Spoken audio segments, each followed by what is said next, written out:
Vera, or the Nihilists **** Vera, or the Nihilists. Of this work, 200 copies only have been printed, for private circulation. This is no Vera, or the Nihilists. A drama in a prologue, and 4 acts. By Oscar Wilde. Now first published. Privately printed, 1902. This play was written in 1881, and is now published from the author's own copy, showing his corrections of and additions to the original text. Transcriber's note: inconsistent hyphenation has been standardized. Minor typographical errors have been corrected without note, whilst significant amendments have been listed at the end of the text. Although not present in the original publication, the following list of contents has been provided for convenience. Prologue. Act I, Act 2. Act 3. Act 4. Corrections and additions. Persons in the prologue: Peter Sabaroff, an innkeeper. Vera Sabaroff, his daughter. Michael, a peasant. Colonel Potemkin. Scene: Russia. Time: 1795. Persons in the play: Ivan the Cho. Prince Paul Marilovsky, Prime Minister of Russia. Prince Petrovich. Count Ruvelov. Marquise de Poivrade. Baron Raff. General Potemkin. A page. Nihilists. Peter Chinavich, President of the Nihilists. Michael. Alexis Ivanisevich, known as a student of medicine. Professor Marfa. Vera Sabaroff. Soldiers, conspirators, and sea scene, Moscow. Time: 1800. Prologue. Scene: a Russian inn. Large door opening on snowy landscape at back of stage. Peter Sabaroff and Michael. Peter, warming his hands at a stove. Has Vera not come back yet, Michael? Mitch. No, Father Peter, not yet. T's a good 3 miles to the post office, and she has to milk the cows besides, and that done one is a rare plaguey creature for a wench to handle. Peter. Why didn't you go with her, you young fool? She'll never love you unless you are always at her heels. Women like to be bothered. Mitch. She says I bother her too much already, Father Peter, and I fear she'll never love me after all. Peter. Tut, tut, boy, why shouldn't she? You're young and wouldn't be ill-favored either, had God or thy mother given thee another face. Aren't you one of Prince Marilovsky's gamekeepers, and haven't you got a good grass farm, and the best cow in the village? What more does a girl want? Mitch. But Vera, Father Peter, Peter. Vera, my lad, has got too many ideas. I don't think much of ideas myself. I've got on well enough in life without 'em. Why shouldn't my children? There's Dmitri. Could have stayed here and kept the inn. Many a young lad would have jumped at the offer in these hard times, but he, scatterbrained featherhead of a boy, must needs go off to Moscow to study the law. What does he want knowing about the law? Let a man do his duty, say I, and no one will trouble him. Mitch. But Father Peter, they say a good lawyer can break the law as often as he likes, and no one can say him nay. Peter. That is about all they are good for, and there he stays, and has not written a line to us for 4 months now, a good son that, Mitch. Come, Father Peter, Dmitri's letters must have gone astray. Perhaps the new postman can't read, he looks stupid enough, and Dmitri, why, he was the best fellow in the village. Do you remember how he shot the bear at the barn in the great winter? Peter. It was a good shot, I never did a better myself. Mitch. And as for dancing, he tired out 3 fiddlers Christmas come 2 years. Peter. He was a merry lad. It is the girl that has the seriousness, she goes about as solemn as a priest for days at a time. Mitch. Vera is always thinking of others. Peter. There is her mistake, boy. Let God and our little Father look to the world. It is none of my work to mend my neighbor's thatch. Why, last winter old Michael was frozen to death in his sleigh in the snowstorm, and his wife and children starved afterwards when the hard times came, but what business was it of mine? I didn't make the world. Let God and the Church look to it. And then the blight came, and the Black Plague with it, and the priests couldn't bury the people fast enough, and they lay dead on the roads, men and women both. But what business was it of mine? I didn't make the world. Let God and the Church look to it. Or 2 autumns ago, when the river overflowed on a sudden, and the children's school was carried away and drowned every girl and boy in it. I didn't make the world, let God and the Church look to it. Mitch.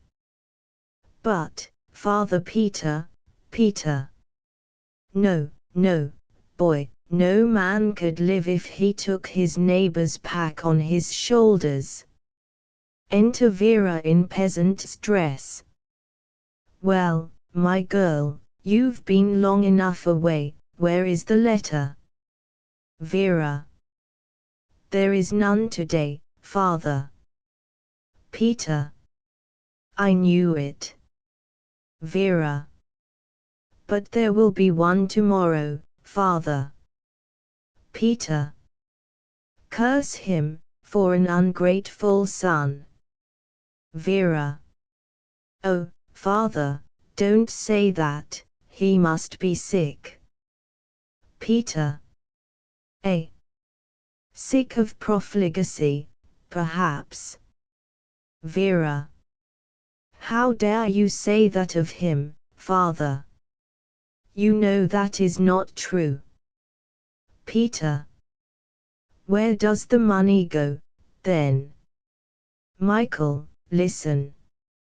I gave Dmitri half his mother's fortune to bring with him to pay the lawyer folk of Moscow.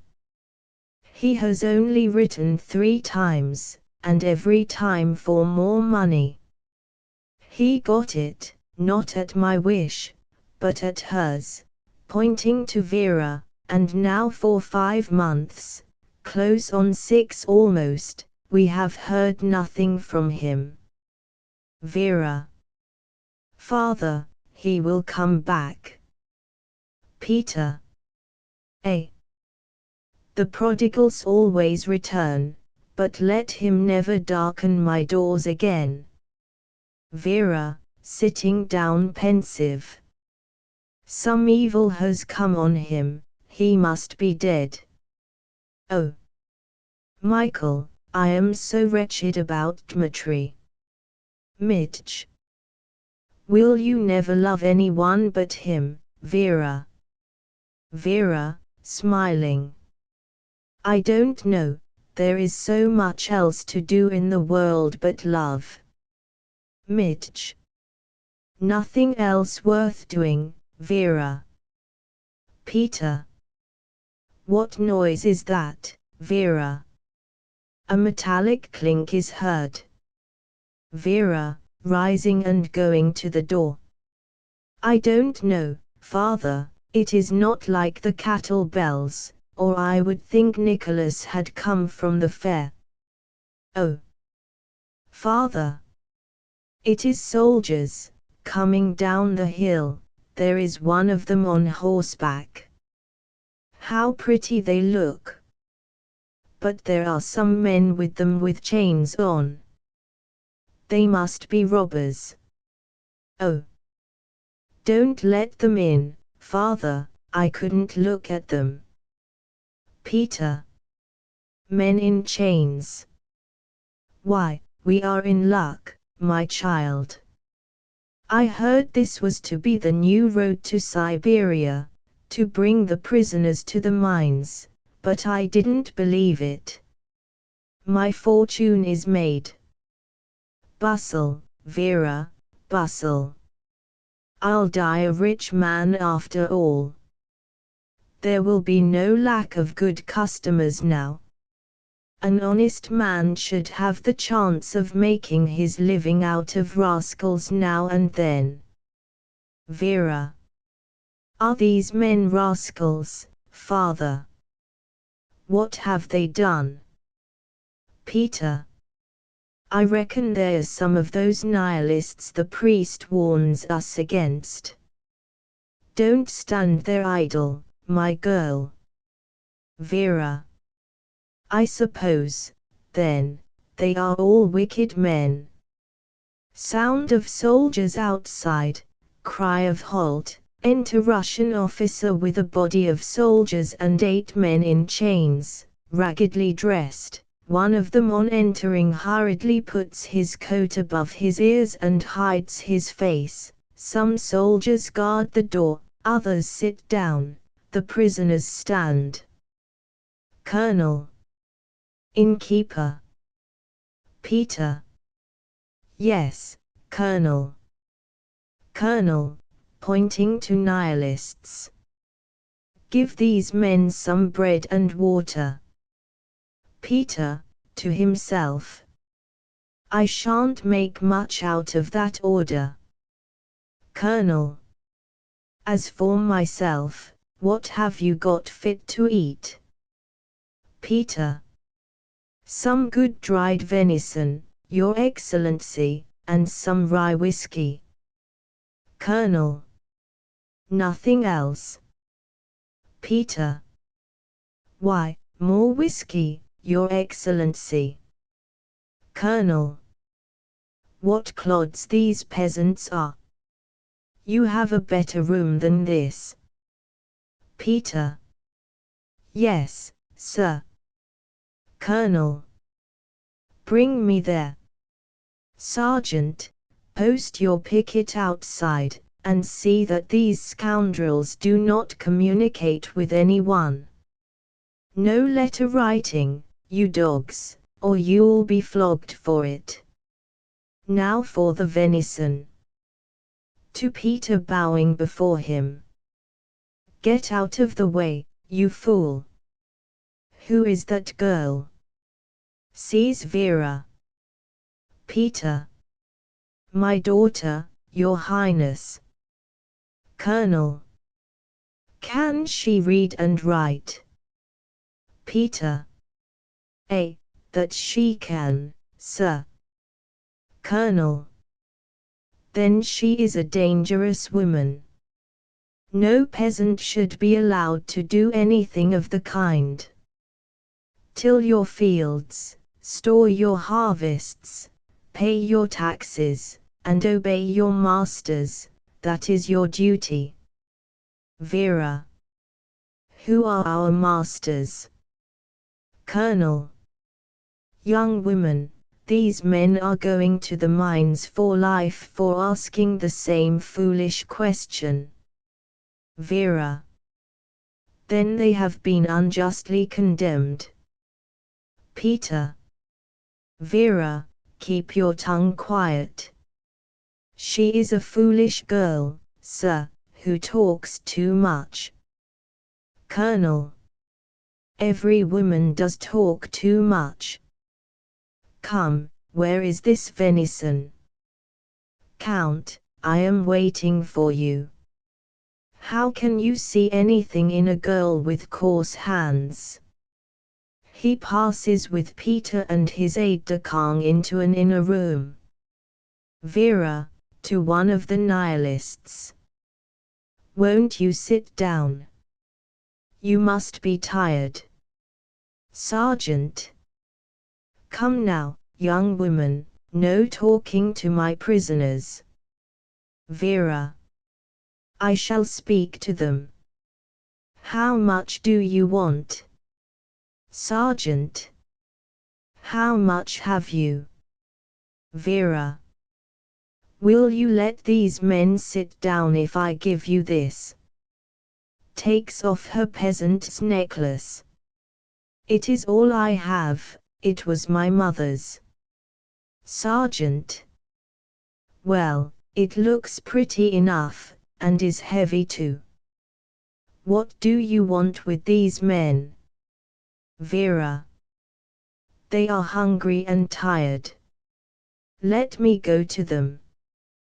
One of the soldiers. Let the wench be, if she pays us. Sergeant. Well, have your way. If the colonel sees you, you may have to come with us, my pretty one. Vera advances to the Nihilists. Sit down, you must be tired. Serves them food. What are you? A prisoner. Nihilists. Vera. Who put you in chains? Prisoner. Our father the Cho. Vera. Why? Prisoner. For loving liberty too well. Vera, to prisoner who hides his face. What did you want to do? Dmitri. To give liberty to 30 millions of people enslaved to one man. Vera, startled at the voice. What is your name? Dmitri. I have no name. Vera. Where are your friends? Dmitri. I have no friends. Vera. Let me see your face. Dmitri. You will see nothing but suffering in it. They have tortured me. Vera tears the cloak from his face. Oh, God. Dmitri. My brother. Dmitri. Hush. Vera, be calm. You must not let my father know, it would kill him. I thought I could free Russia. I heard men talk of liberty one night in a cafe. I had never heard the word before. It seemed to be a new god they spoke of. I joined them. It was there all the money went. 5 months ago they seized us. They found me printing the paper. I am going to the mines for life. I could not write. I thought it would be better to let you think I was dead, for they are bringing me to a living tomb. Vera, looking round. You must escape, Dmitri. I will take your place. Dmitri. Impossible. You can only revenge us. Vera. I shall revenge you. Dmitri. Listen. There is a house in Moscow, Sergeant. Prisoners, attention, the colonel is coming. Young woman, your time is up. Enter Colonel, aide-de-camp and Peter. Peter. I hope your highness is pleased with the venison. I shot it myself. Colonel. It had been better had you talked less about it. Sergeant, get ready. Gives purse to Peter. Here, you cheating rascal. Peter. My fortune is made. Long live your highness. I hope your highness will come often this way. Colonel. By Saint Nicholas, I hope not. It is too cold here for me. To Vera. Young girl, don't ask questions again about what does not concern you. I will not forget your face. Vera. Nor I yours, or what you are doing. Colonel. You peasants are getting too saucy since you ceased to be serfs, and the knout is the best school for you to learn politics in. Sergeant, proceed. The colonel turns and goes to top of stage. The prisoners pass out double file. As Dmitri passes Vera, he lets a piece of paper fall on the ground. She puts her foot on it and remains immobile. Peter, who has been counting the money the colonel gave him. Long life to your highness. I will hope to see another batch soon. Suddenly catches sight of Dmitri as he is going out of the door, and screams and rushes up. Dmitri. Dmitri. My God. What brings you here? He is innocent, I tell you. I'll pay for him. Take your money, flings money on the ground. Take all I have, give me my son. Villains. Villains. Where are you bringing him? Colonel. To Siberia, old man. Peter. No, no, take me instead. Colonel. He is a nihilist. Peter. You lie. You lie. He is innocent. The soldiers force him back with their guns and shut the door against him. He beats with his fists against it. Dmitri. Dmitri. A nihilist. Falls down on floor. Vera, who has remained motionless, picks up paper now from under her feet and reads. 99 Ruchanovaya, Moscow. To strangle whatever nature is in me, neither to love nor to be loved, neither to pity nor to be pitied, neither to marry nor to be given in marriage, till the end is come. My brother, I shall keep the oath. Kisses the paper. You shall be revenged. Vera stands immobile, holding paper in her lifted hand. Peter is lying on the floor. Michael, who has just come in, is bending over him. End of prologue. Act I.1 Scene. 99 Ruchanovaya, Moscow. A large garret lit by oil lamps hung from ceiling. Some masked men standing silent and apart from one another. A man in a scarlet mask is writing at a table. Door at back. Man in yellow with drawn sword at it. Knocks heard. Figures in cloaks and masks enter. Password. Per crucem ad lucem. Answer. Per sanguinem ad libertatem. Clock strikes. Conspirators form a semicircle in the middle of the stage. To President, what is the word?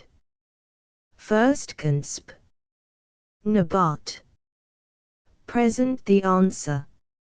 Second consp. Calit. Present, what hour is it? Third consp. The hour to suffer. Present, what day? Fourth consp. The day of oppression. Present, what year? Fifth consp. Since the Revolution of France, the 9th year. To present, how many are we in number? Sixth consp. 10, 9, and 3. Present, the Galilean had less to conquer the world, but what is our mission? Seventh consp. To give freedom. Present, our creed. Eighth consp. To annihilate. Present, our duty. Ninth consp. To obey. Present, brothers, the questions have been answered well. There are none but nihilists present. Let us see each other's faces. The conspirators unmask. Michael, recite the oath. Michael. To strangle whatever nature is in us, neither to love nor to be loved, neither to pity nor to be pitied, neither to marry nor to be given in marriage, till the end is come, to stab secretly by night, to drop poison in the glass, to set father against son, and husband against wife, without fear, without hope, without future, to suffer, to annihilate, to revenge. Present, are we all agreed? Conspirators. We are all agreed. They disperse in various directions about the stage. Present, tease after the hour, Michael, and she is not yet here. Mitch. Would that she were. We can do little without her. Alexis. She cannot have been seized, President. But the police are on her track, I know. Mitch. You always seem to know a good deal about the movements of the police in Moscow, too much for an honest conspirator. Present, if those dogs have caught her, 3. The red flag of the people will float on a barricade in 3 every street till we find her. It was foolish of her to go to the Grand Duke's ball. I told her so, but she said she wanted to see the Tsar and all his cursed brood face to face once. Alexis. Gone to the state ball. Mitch. I have no fear. She is as hard to capture as a she-wolf is, and twice as dangerous. Besides, she is well disguised. But is there any news from the palace tonight, President? What is that bloody despot doing now besides torturing his only son? Have any of you seen him? One hears strange stories about him. They say he loves the people, but a king's son never does that. You cannot breed them like that. Present, since he came back from abroad a year ago, his father has kept him in close prison in his palace. Mitch. An excellent training to make him a tyrant in his turn. But is there any news, I say? Present, a council is to be held tomorrow, at 4 o'clock, on some secret business the spies cannot find out. Midge. A council in a king's palace is sure to be about some bloody work or other. But in what room is this council to be held? Present, reading from letter. In the yellow tapestry room called after the Empress Catherine. Midge. I care not for such long-sounding names. I would know where it is. Present I cannot tell, Michael. I know more about the insides of prisons than of palaces. Midge. Speaking suddenly to Alexis. Where is this room, Alexis? Alexis. It is on the first floor, looking out onto the inner courtyard. But why do you ask, Michael? Midge. Nothing, boy. I merely take a great interest in the Ch's life and movements, and I knew you could tell me all about the palace. Every poor student of medicine in Moscow knows all about kings' houses. It is their duty, is it not? Alexis, aside. Can Michael suspect me? There is something strange in his manner tonight. Why doesn't she come?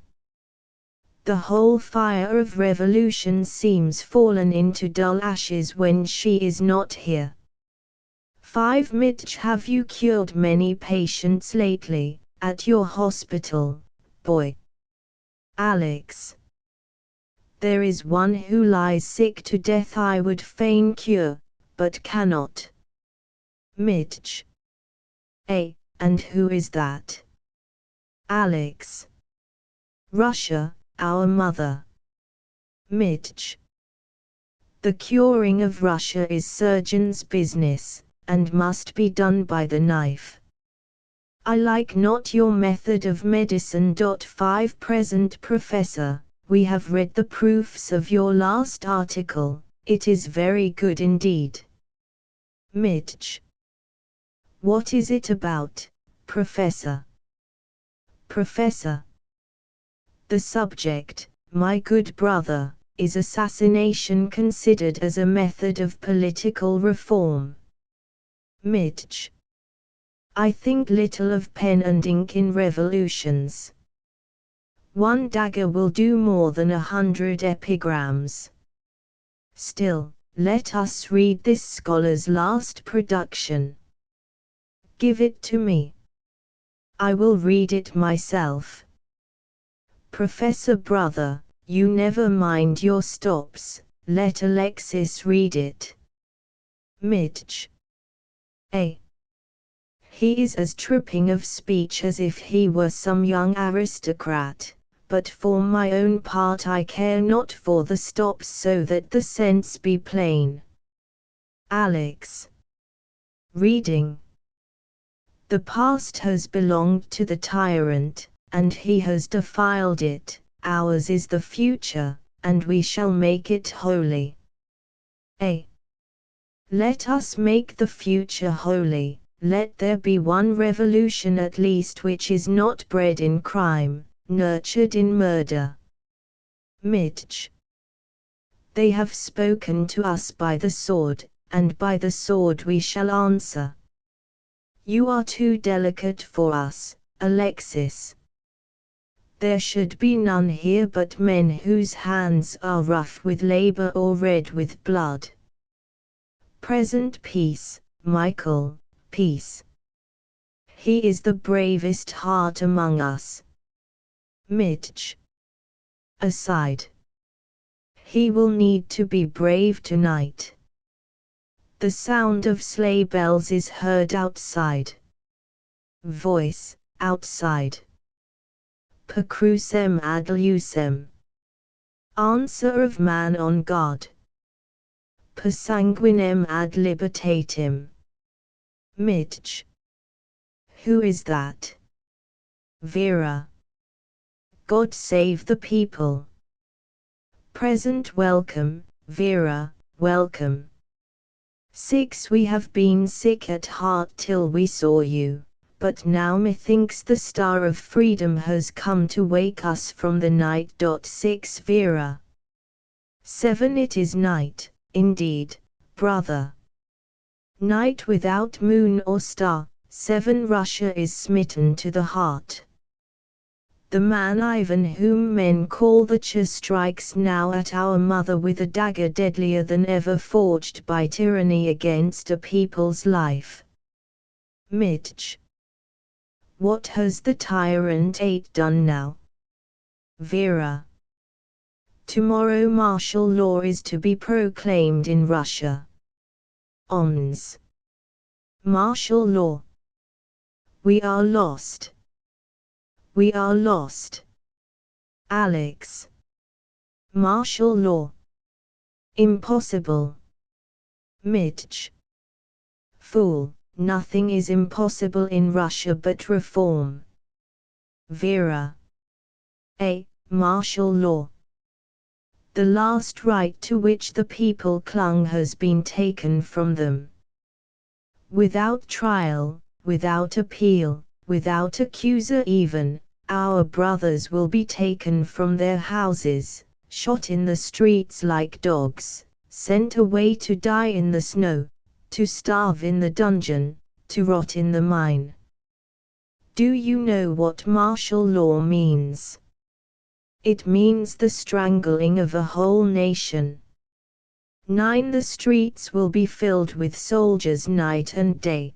There will be sentinels at every door. 9 No man dare walk abroad now but the spy or the traitor. Cooped up in the dens we hide in, meeting by stealth, speaking with bated breath, what good can we do now for Russia? Present we can suffer at least. Vera. We have done that too much already. The hour is now come to annihilate and to revenge. Present up to this the people have borne everything. Vera. Because they have understood nothing.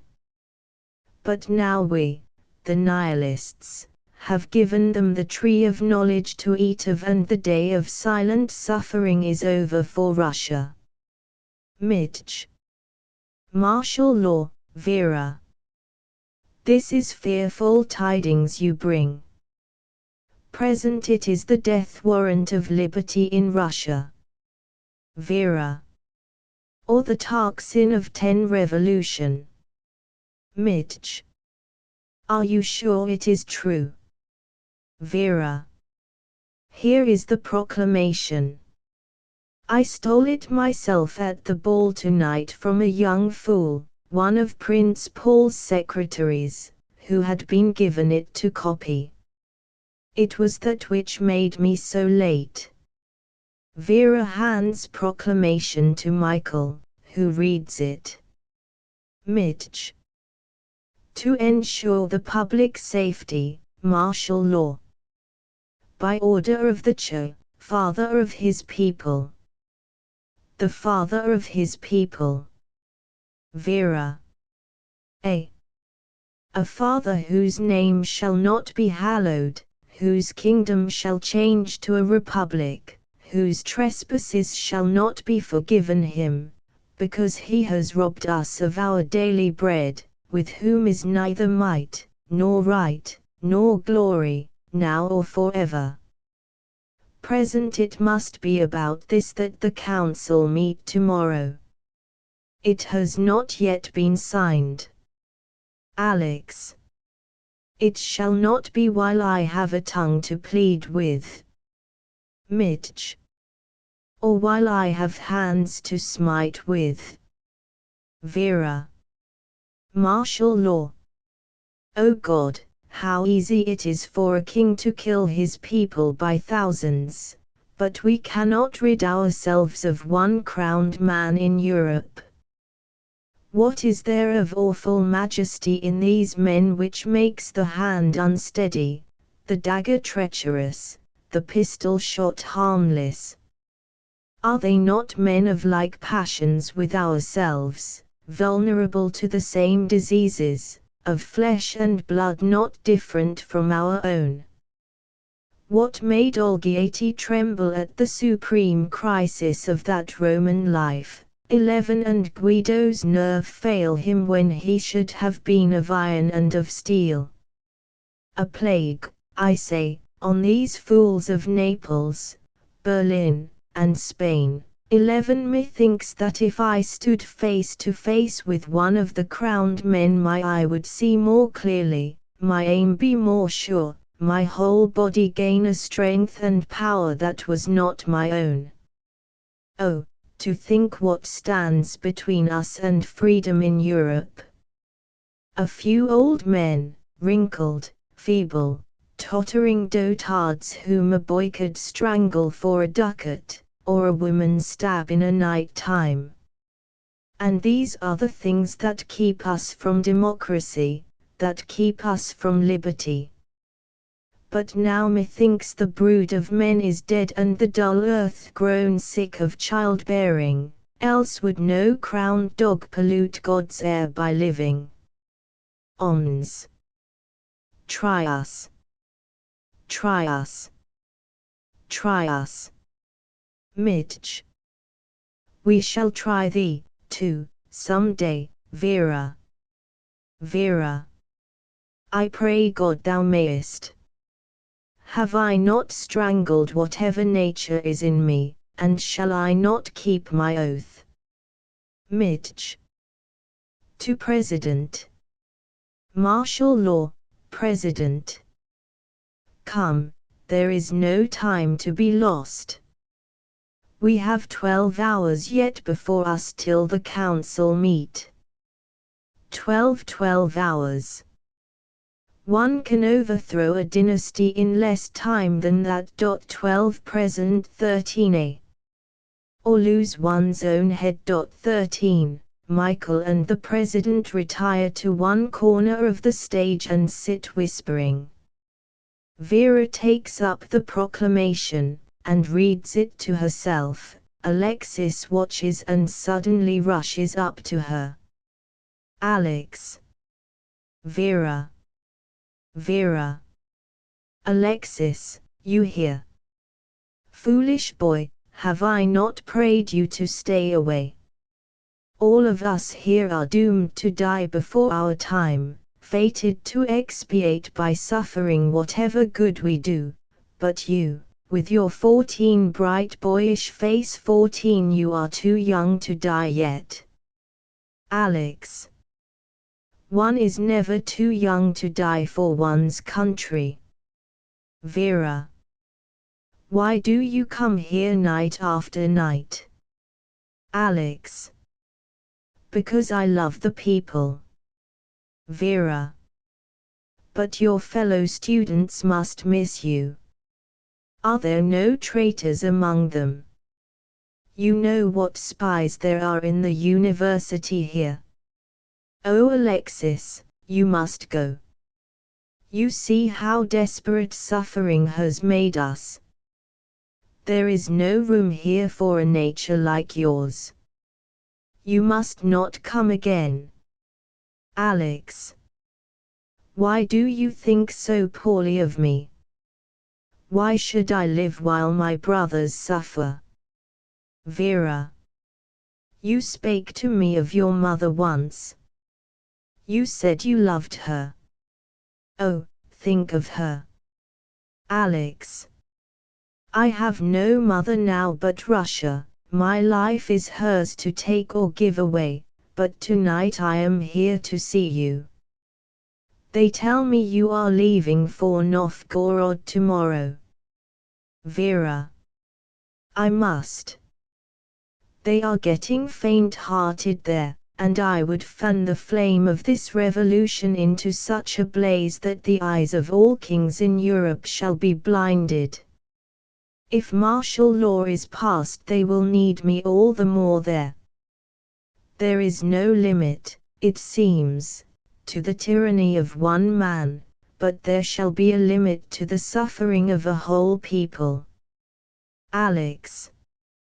God knows it, I am with you. But you must not go.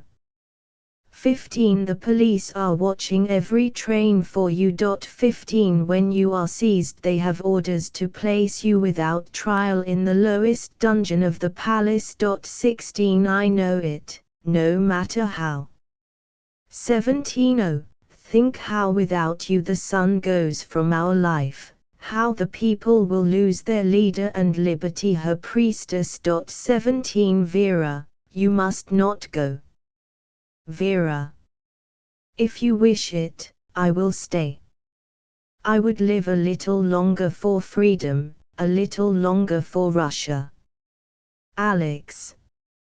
When you die, then Russia is smitten indeed. When you die, then I shall lose all hope, all. Vera, this is fearful news you bring, martial law, it is too terrible. I knew it not, by my soul, I knew it not. Vera. How could you have known it? It is too well laid a plot for that. This great white Cho, whose hands are red with the blood of the people he has murdered, whose soul is black with his iniquity, is the cleverest conspirator of us all. Oh, how could Russia bear two hearts like yours and his? Alex.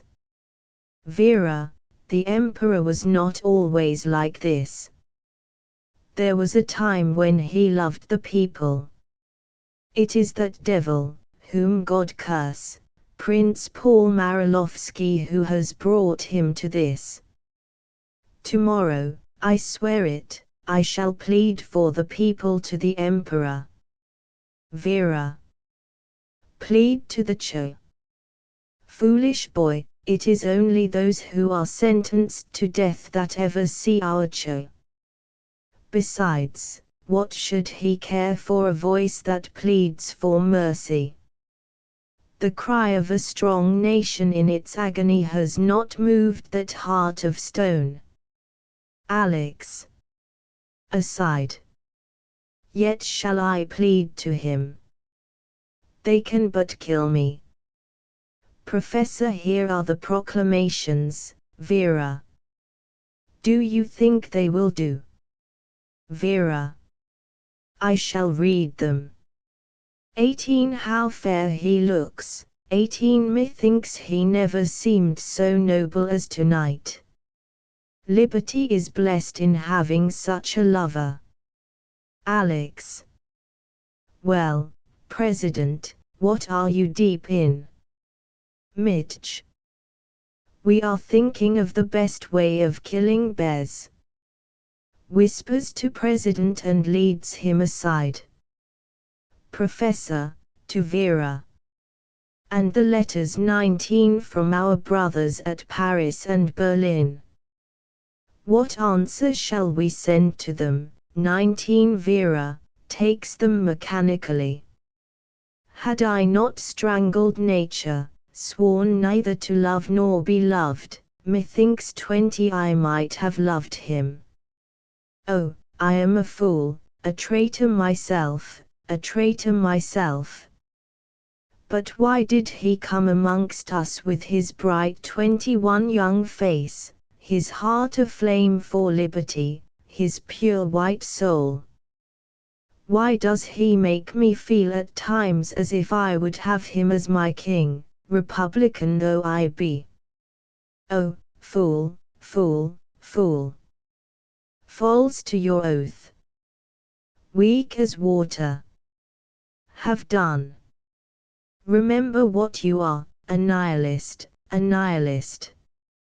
Present, to Michael. But you will be seized, Michael. Mitch. I think not. I will wear the uniform of the Imperial Guard, and the colonel on duty is one of us. It is on the first floor, you remember, so I can take a long shot. Present shall I tell the brethren? 22 Mitch. Not a word, not a word. There is a traitor amongst us. Vera. Come, are these the proclamations? Yes, they will do, yes, they will do. Send 500 to Kiev and Odessa and Novgorod, 500 to Warsaw, and have twice the number distributed among the southern provinces, though these dull Russian peasants care little for our proclamations, and less for our martyrdoms. When the blow is struck, it must be from the town, not from the country. Mitch. And by the sword, not by the goose quill. Vera.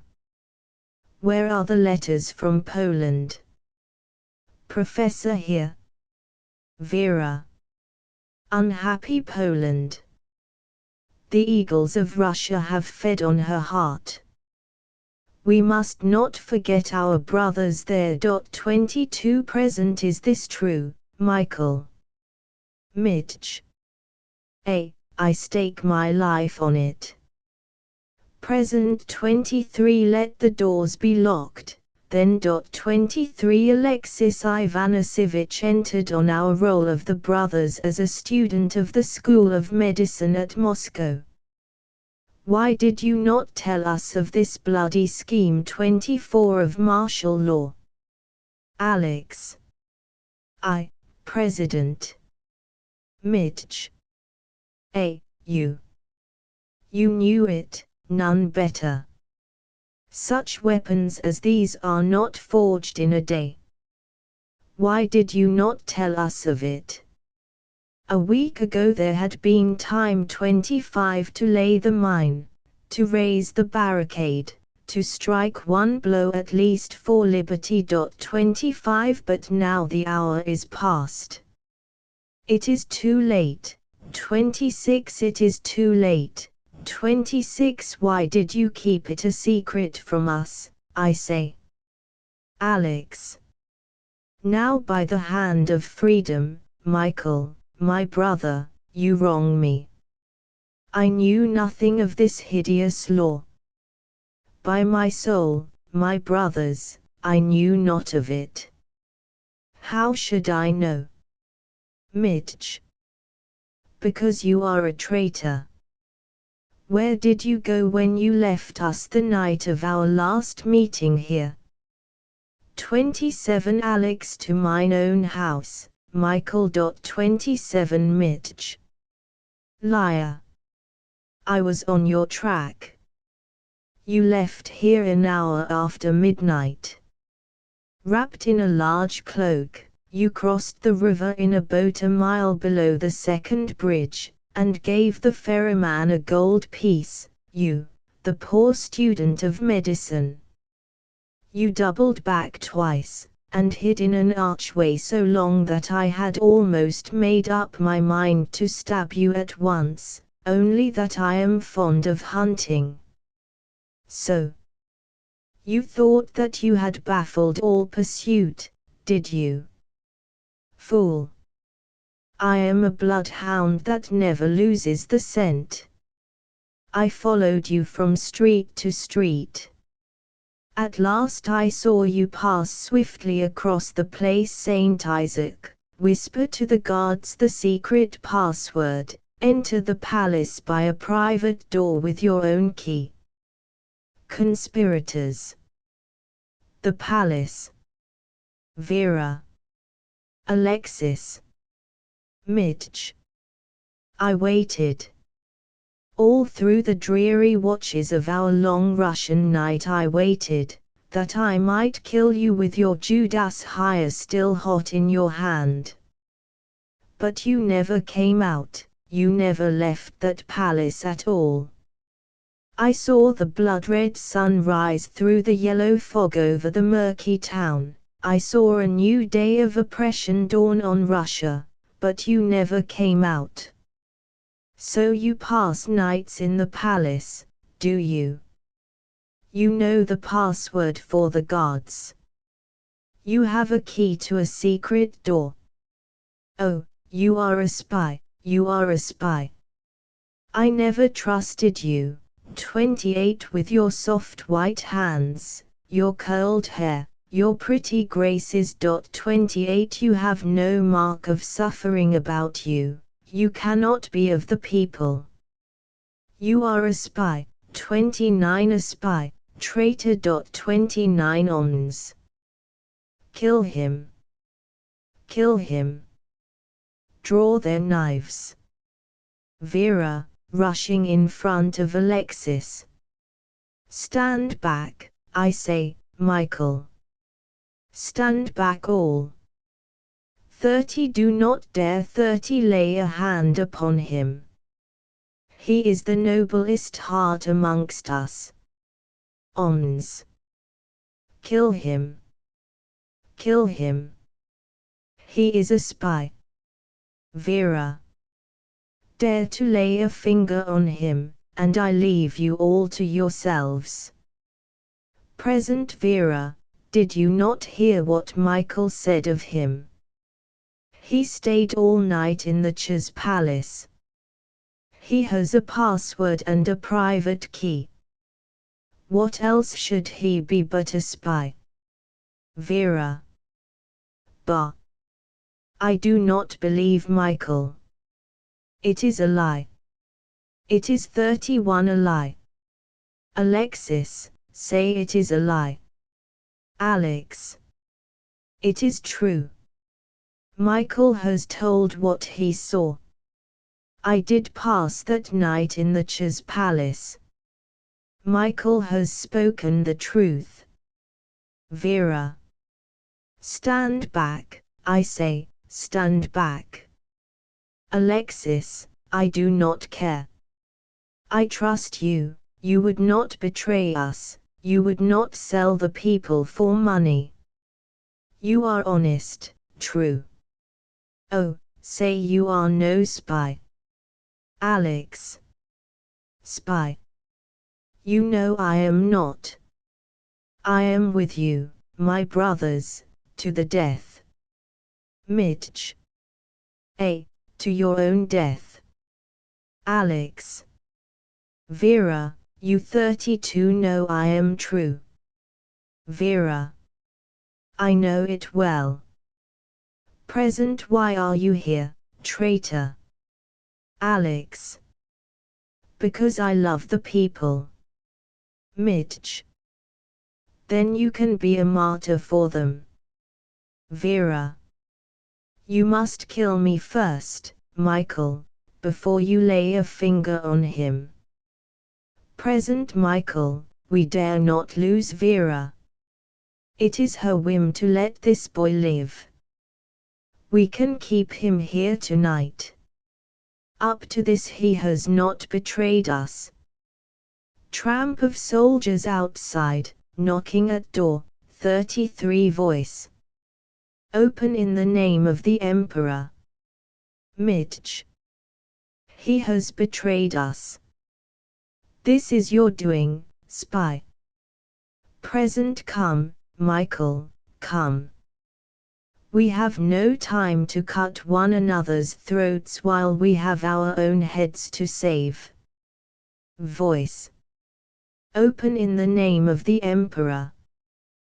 Present brothers, be masked all of you.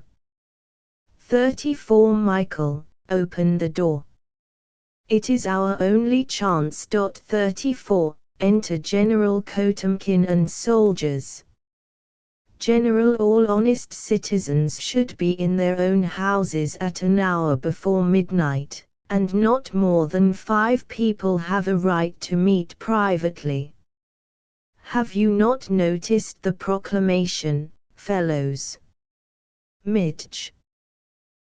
You have spoiled every honest 35 wall in Moscow with it. Vera. Peace, Michael, peace. Nay, sir, we knew it not. We are a company of strolling players traveling from Samara to Moscow to amuse His Imperial Majesty the Tsar. General, but I heard loud voices before I entered. What was that? Vera. We were rehearsing a new tragedy. General, your answers are too honest to be true. Come, let me see who you are. Take off those players' masks. By Saint Nicholas, my beauty, if your face matches your figure, you must be a choice morsel. Come, I say, pretty one, I would sooner see your face than those of all the others. Present, O God. If he sees it is Vera, we are all lost. General, no coquetting, my girl. Come, unmask, I say, or I shall tell my guards to do it for you. Alex. Stand back, I say, General Potemkin. General, who are you, fellow, that talk with such a tripping tongue to your betters? Alexis takes his mask off. His Imperial Highness the Tsarevich. Ons. The Tsarevich. 36 it is all over, 36-37 Prez. He will give us up to the soldiers. 37 Mitch. To Vera. Why did you not let me kill him? Come, we must fight to the death for it. Vera. Peace. He will not betray us. Alex. A whim of mine, General. You know how my father keeps me from the world and imprisons me in the palace. I should really be bored to death if I could not get out at night in disguise sometimes, and have some romantic adventure in town. I fell in with these honest folks a few hours ago. General, but, Your Highness, Alex. Oh, they are excellent actors, I assure you. If you had come in 10 minutes ago, you would have witnessed a most interesting scene. General, actors, are they, Prince? Alex. And very ambitious actors, too. They only care to play before kings. General, I faith, Your Highness, I was in hopes I had made a good haul of Nihilists. 38 Alex. Nihilists in Moscow, General. With you as head of the police. Impossible. General, so I always tell your imperial father. But I heard at the council today that woman Vera Saburov, the head of them, had been seen in this very city. The Emperor's face turned as white as the snow outside. I think I never saw such terror in any man before. Alex. She is a dangerous woman, then, this Vera Saburov. General, the most dangerous in all Europe. Alex. Did you ever see her, General? General, why, 5 years ago, when I was a plain colonel, I remember her, Your Highness, a common waiting girl in an inn. If I had known then what she was going to turn out, I would have flogged her to death on the roadside. She is not a woman at all, she is a sort of devil. For the last 18 months I have been hunting her, and caught sight of her once last September outside Odessa. Alex. How did you let her go, General? General, I was by myself, and she shot one of my horses just as I was gaining on her. If I see her again I shan't miss my chance. The Emperor has put 20,000 rubles on her head. Alex. I hope you will get it, General, but meanwhile you are frightening these honest people out of their wits, and disturbing the tragedy. Good night, General. General, yes, but I should like to see their faces, Your Highness. Alex. No, General, you must not ask that, you know how these gypsies hate to be stared at. General, yes. But, Your Highness, Alex. Haughtily. General, they are my friends, that is enough. And, General, not a word of this little adventure here, you understand. I shall rely on you. General, I shall not forget, Prince. But shall we not see you back to the palace? The state ball is almost over and you are expected. Alex. I shall be there, but I shall return alone. Remember, not a word about my strolling players. General, or your pretty gypsy, Prince? Your pretty gypsy. Faith, I should like to see her before I go, she has such fine eyes through her mask. Well, good night, Your Highness, good night. Alex. Good night, General.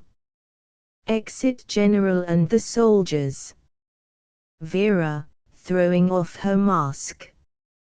Saved. And by you. Alex. Clasping her hand. Brothers, you trust me now. Tableau. End of Act I, Act 2. Scene. Council chamber in the Emperor's palace, hung with yellow tapestry. Table, with chair of state, set for the window behind, opening onto a balcony. As the scene progresses, the light outside gets darker. Present. Prince Paul Marilovsky, Prince Petrovich, Count Ruvalov, Baron Raff, Count Petuchev. Prince Petro. So our young scatterbrained Cherevich has been forgiven at last, and is to take his seat here again. Prince Paul.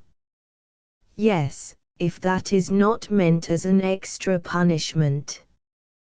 For my own part, at least, I find these cabinet councils extremely exhausting. Prince Petro.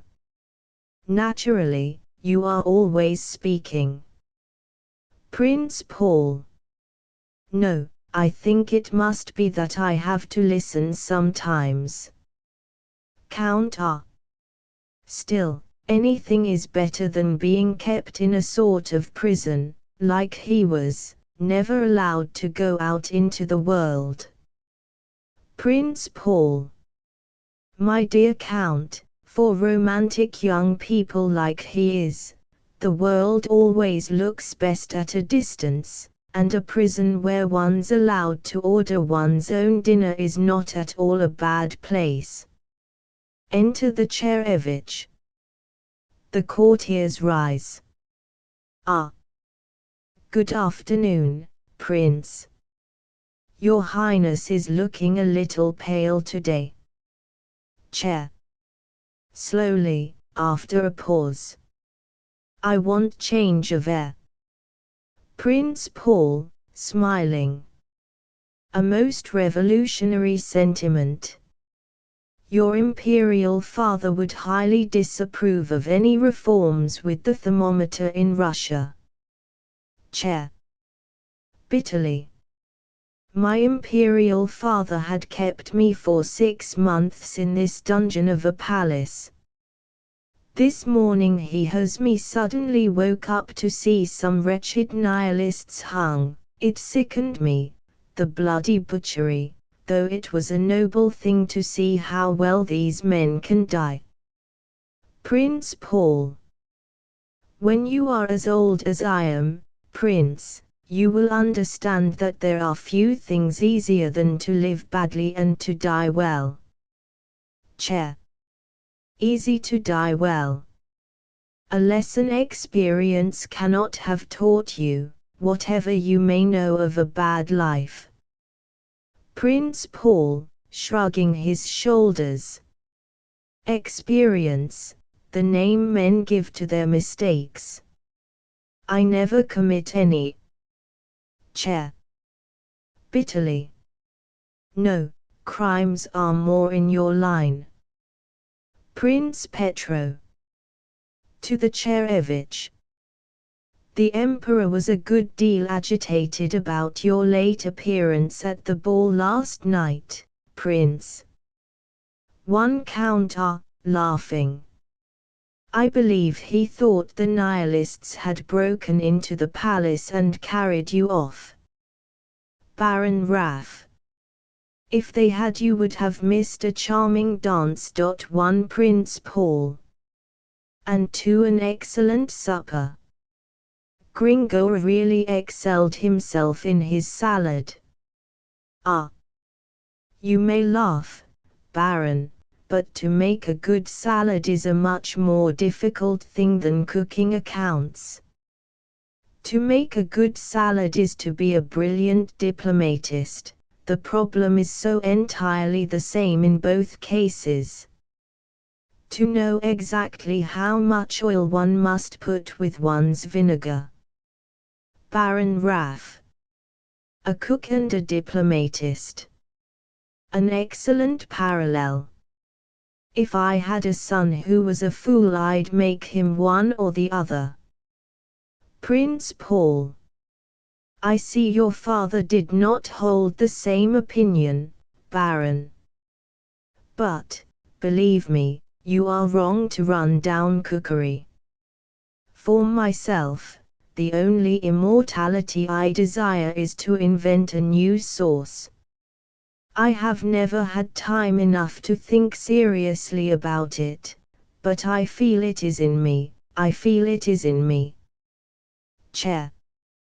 You have certainly missed your Mateer 3 Prince Paul. The cordon bleu would have suited you much better than the Grand Cross of Honor. But you know you could never have worn your white apron well, you would have soiled it too soon, your hands are not clean enough. Prince Paul, bowing. Que voulez-vous? I manage your father's business. Chair.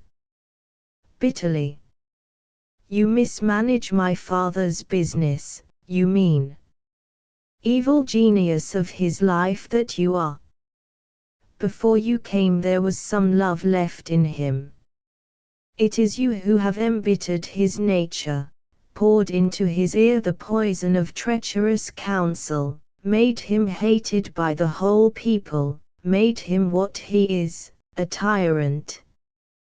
The courtiers look significantly at each other. Prince Paul, calmly. I see your Highness does want change of air. But I have been an eldest son myself. Lights a cigarette. I know what it is when a father won't die to please one. The Tsarevich goes to the top of the stage, and leans against the window, looking out. Prince Petro. To Baron Raff. Foolish boy.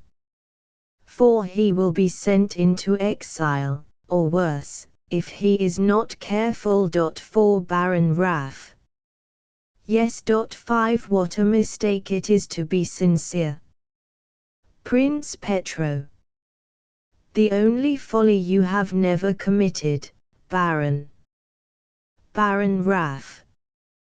One has only one head, you know, Prince. Prince Paul. My dear Baron, your head is the last thing anyone would wish to take from you. Pulls out snuff box and offers it to Prince Petrovich. Prince Petro. Thanks, Prince. Thanks. Prince Paul. Very delicate, isn't it? I get it direct from Paris. But under this vulgar republic everything has degenerated over there. Côtelettes à l'Impériale vanished, of course, with the Bourbon, and omelettes went out with the Orleanists. La belle France is entirely ruined, Prince, through bad morals and worse cookery. Enter the Marquise de Poivrade. Ah! Marquise. I trust Madame la Marquise is well. Marquise de P. You ought to know better than I do, Prince Paul, you see more of her. Prince Paul, bowing. Perhaps I see more in her, Marquise. Your wife is really a charming woman, so full of esprit, and so satirical too. She talks continually of you when we are together. Prince Petro. Looking at the clock. His Majesty is a little late today, is he not? Prince Paul. What has happened to you, my dear Petrovich? You seem quite out of sorts. You haven't quarreled with your cook, I hope. What a tragedy that would be for you, you would lose all your friends. Prince Petro. I fear I wouldn't be so fortunate as that. You forget I would still have my purse. 6 But you are wrong for once, my chef and I are on excellent 7 terms. Prince Paul. Then your creditors or Mademoiselle Vera Sabaroff have been writing to you. I find both of them such excellent correspondents. But really you needn't be alarmed. I find the most violent proclamations from the Executive Committee, as they call it, left all over my house. I never read them, they are so badly spelt as a rule. Prince Petro. Wrong again, Prince. The Nihilists leave me alone for some reason or other. Prince Paul, aside. Ah. True. I forgot. Indifference is the revenge the world takes on mediocrities. Prince Petro. I am bored with life. 8 Prince. Since the opera season ended I have been a perpetual martyr to ennui. Prince Paul. The Malay-Diducical. You want a new excitement, Prince. Let me see, you have been married twice already, suppose you try, falling in love, for once. Baron or Prince, I have been thinking a good deal lately. Prince Paul, interrupting. You surprise me very much, Baron. Baron Ah. I cannot understand your nature. Prince Paul, smiling. If my nature had been made to suit your comprehension rather than my own requirements, I am afraid I would have made a very poor figure in the world. Count Ah. There seems to be nothing in life about which you would not jest. Prince Paul. Ah. My dear Count, life is much too important a thing ever to talk seriously about it. Chair. Coming back from the window. I don't think Prince Paul's nature is such a mystery. He would stab his best friend for the sake of writing an epigram on his tombstone, or experiencing a new sensation. Prince Paul. Parbleu. I would sooner lose my best friend than my worst enemy. To have friends, you know, one need only be good-natured, but when a man has no enemy left, there must be something mean about him. Chair. Bitterly. If to have enemies is a measure of greatness, then you must be a colossus, indeed, Prince. Prince Paul.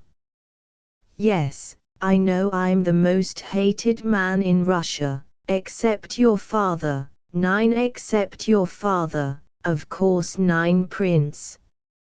He doesn't seem to like it much, by the way, but I do, I assure you. Bitterly.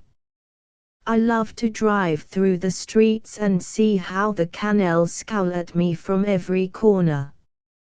It makes me feel I am a power in Russia, one man against 100 millions.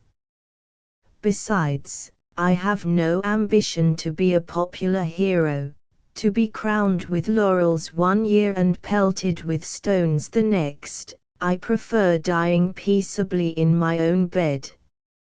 Chair. And after death. Prince Paul, shrugging his shoulders. Heaven is a despotism. I shall be at home there. Chair. Do you never think of the people and their rights? Prince Paul.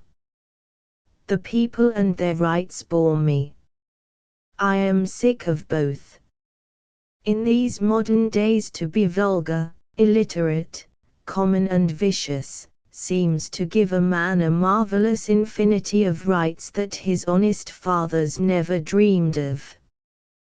Believe me, Prince, in good democracy every man should be an aristocrat, but these people in Russia who seek to thrust us out are no better than the animals in one's preserves, and made to be shot at, most of them. Chair. Excitedly. If they are 10 common, illiterate, vulgar, no better than the beasts of the field, who made them so. Enter aide-de-camp. Aide-de-camp. His Imperial Majesty, the Emperor. Prince Paul looks at the Tsarevich, and smiles. Enter the Tsar, surrounded by his guard. Chair. Rushing forward to meet him. Sire. Tsar, nervous and frightened. Don't come too near me, boy. Don't come too near me, I say. There is always something about an heir to a crown unwholesome to his father. Who is that man over there? I don't know him. What is he doing? Is he a conspirator? Have you searched him? Give him till tomorrow to confess, then hang him, hang him. Prince Paul. Sire, you are anticipating history. This is Count Petuchev, your new ambassador to Berlin. He is come to kiss hands on his appointment. Tsar. To kiss my hand. There is some plot in it. He wants to poison me. There, kiss my son's hand, it will do quite as well. Prince Paul signs to Count Petuchev to leave the room. Exit Petuchev and the guards. Tsar sinks down into his chair. The courtiers remain silent. Prince Paul, approaching. Sire. Will your Majesty, Tsar? What do you startle me like that for? No, I won't. Watches the courtiers nervously. Why are you clattering your sword, sir? To Count Ruvalov. Take it off, I shall have no man wear a sword in my presence, looking at Tsarevich, least of all my son. To Prince Paul. You are not angry with me, Prince. You won't desert me, will you? Say you won't desert me. What do you want? You can have anything, anything. Prince Paul, bowing very low. Sire, 'tis enough for me to have your confidence. Aside. I was afraid he was going to revenge himself and give me another decoration. Cho, returning to his chair. Well, gentlemen. Mark. De Poivre. Sire, I have the honor to present to you a loyal address from your subjects in the province of Archangel, expressing their horror at the last attempt on your Majesty's life. Prince Paul. The last attempt but two, you ought to have said, Marquise. Don't you see it is dated 3 weeks back? Cho. They are good people in the province of Archangel, honest, loyal people. They love me very much, simple, loyal people. Give them a new saint, it costs nothing. Well, Alexis, turning to the Cherevich, how many traitors were hung this morning? Chair. There were 3 men strangled, sire. Cho. There should have been 311,000. I would to God that this people had but one neck that I might strangle them with one noose. Did they tell anything? Whom did they implicate? What did they confess? Chair. Nothing, sire. Cho. They should have been tortured then, why weren't they tortured? Must I always be fighting in the dark? Am I never to know from what root these traitors spring? Chair. What root should there be of discontent among the people but tyranny and injustice amongst their rulers? Cho. What did you say, boy? Tyranny. Tyranny. Am I a tyrant? I'm not. I love the people. I'm their father. I'm called so in every official proclamation. Have a care, boy, have a care. You don't seem to be cured yet of your foolish tongue. Goes over to Prince Paul, and puts his hand on his shoulder. Prince Paul, tell me, were there many people there this morning to see the Nihilists hung? Prince Paul. Hanging is of course a good deal less of a novelty in Russia now, sire, than it was 3 or 4 years ago, and you know how easily the people get tired even of their best amusements. But the square and the tops of the houses were really quite crowded, were they not, Prince? To the Cherevich, who takes no notice. Cho.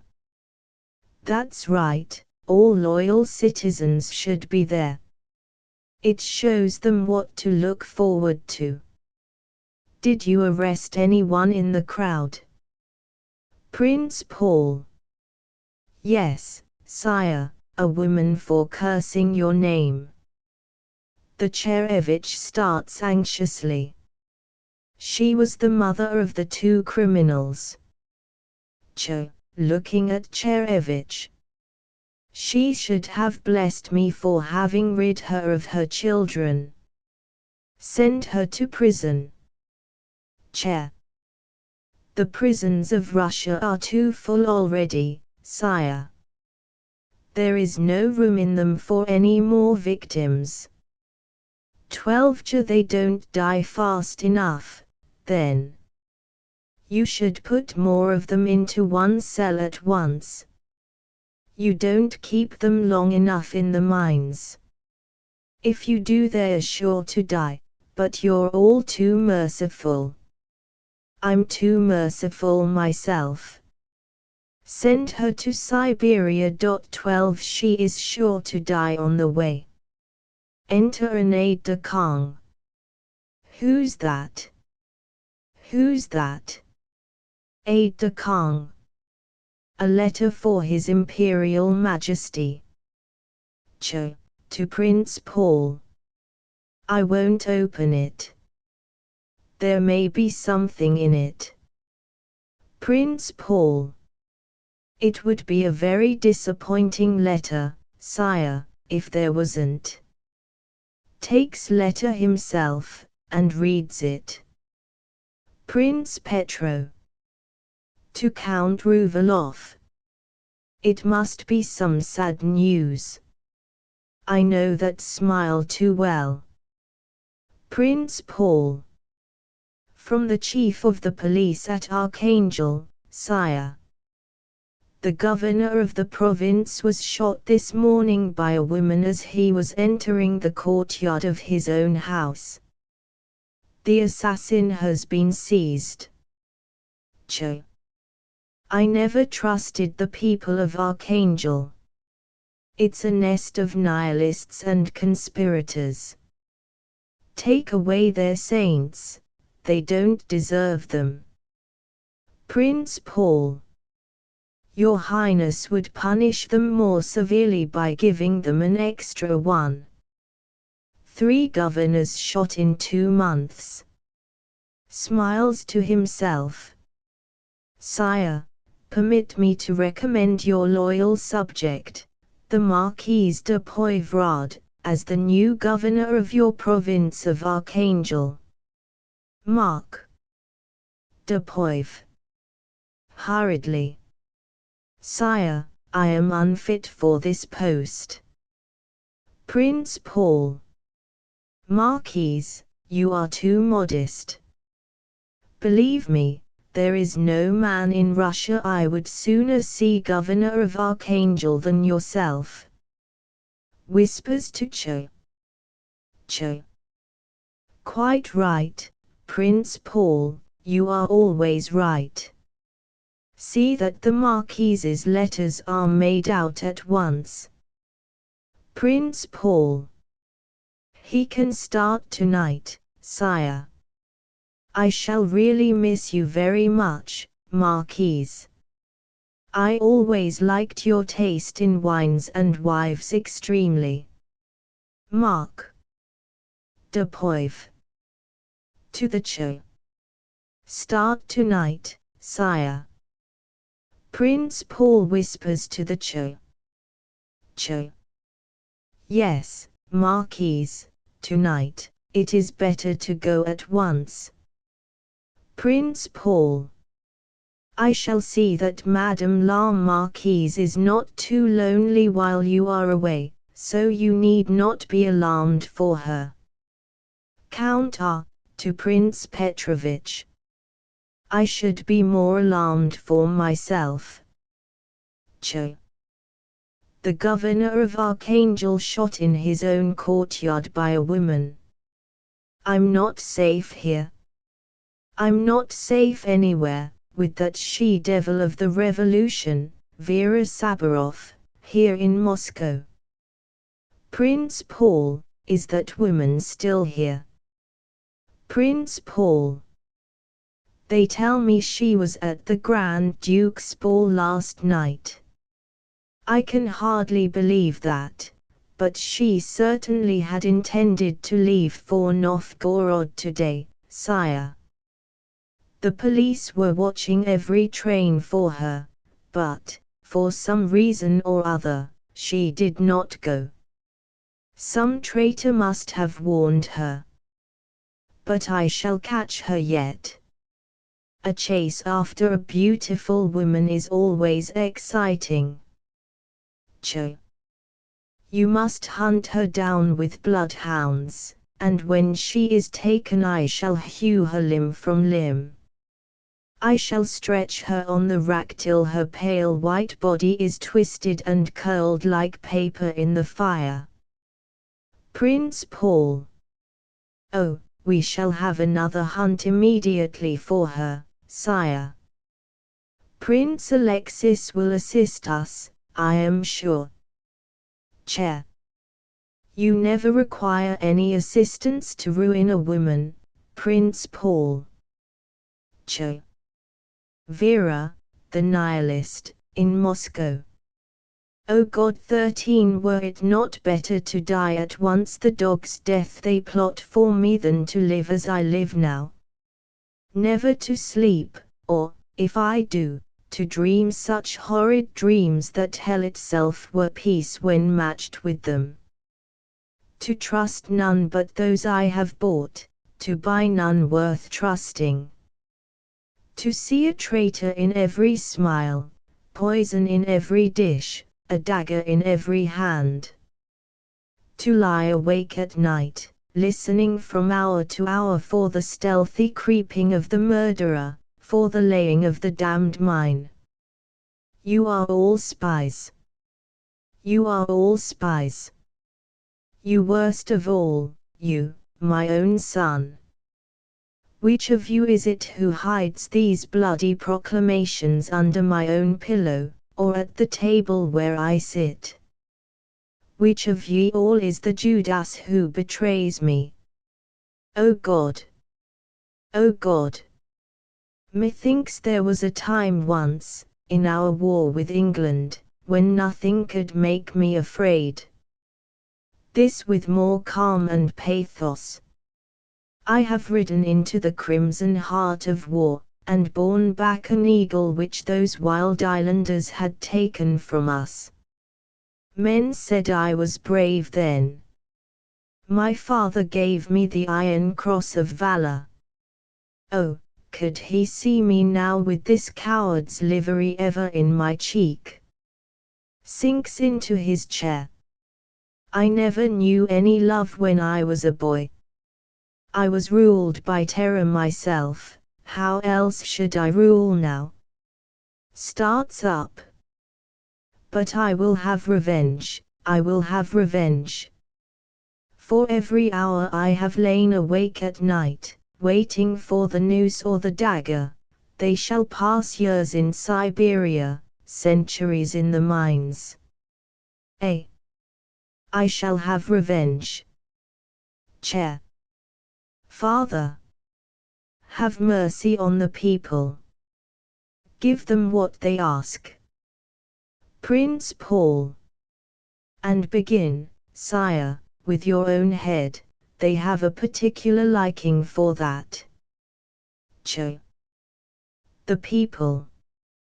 The people.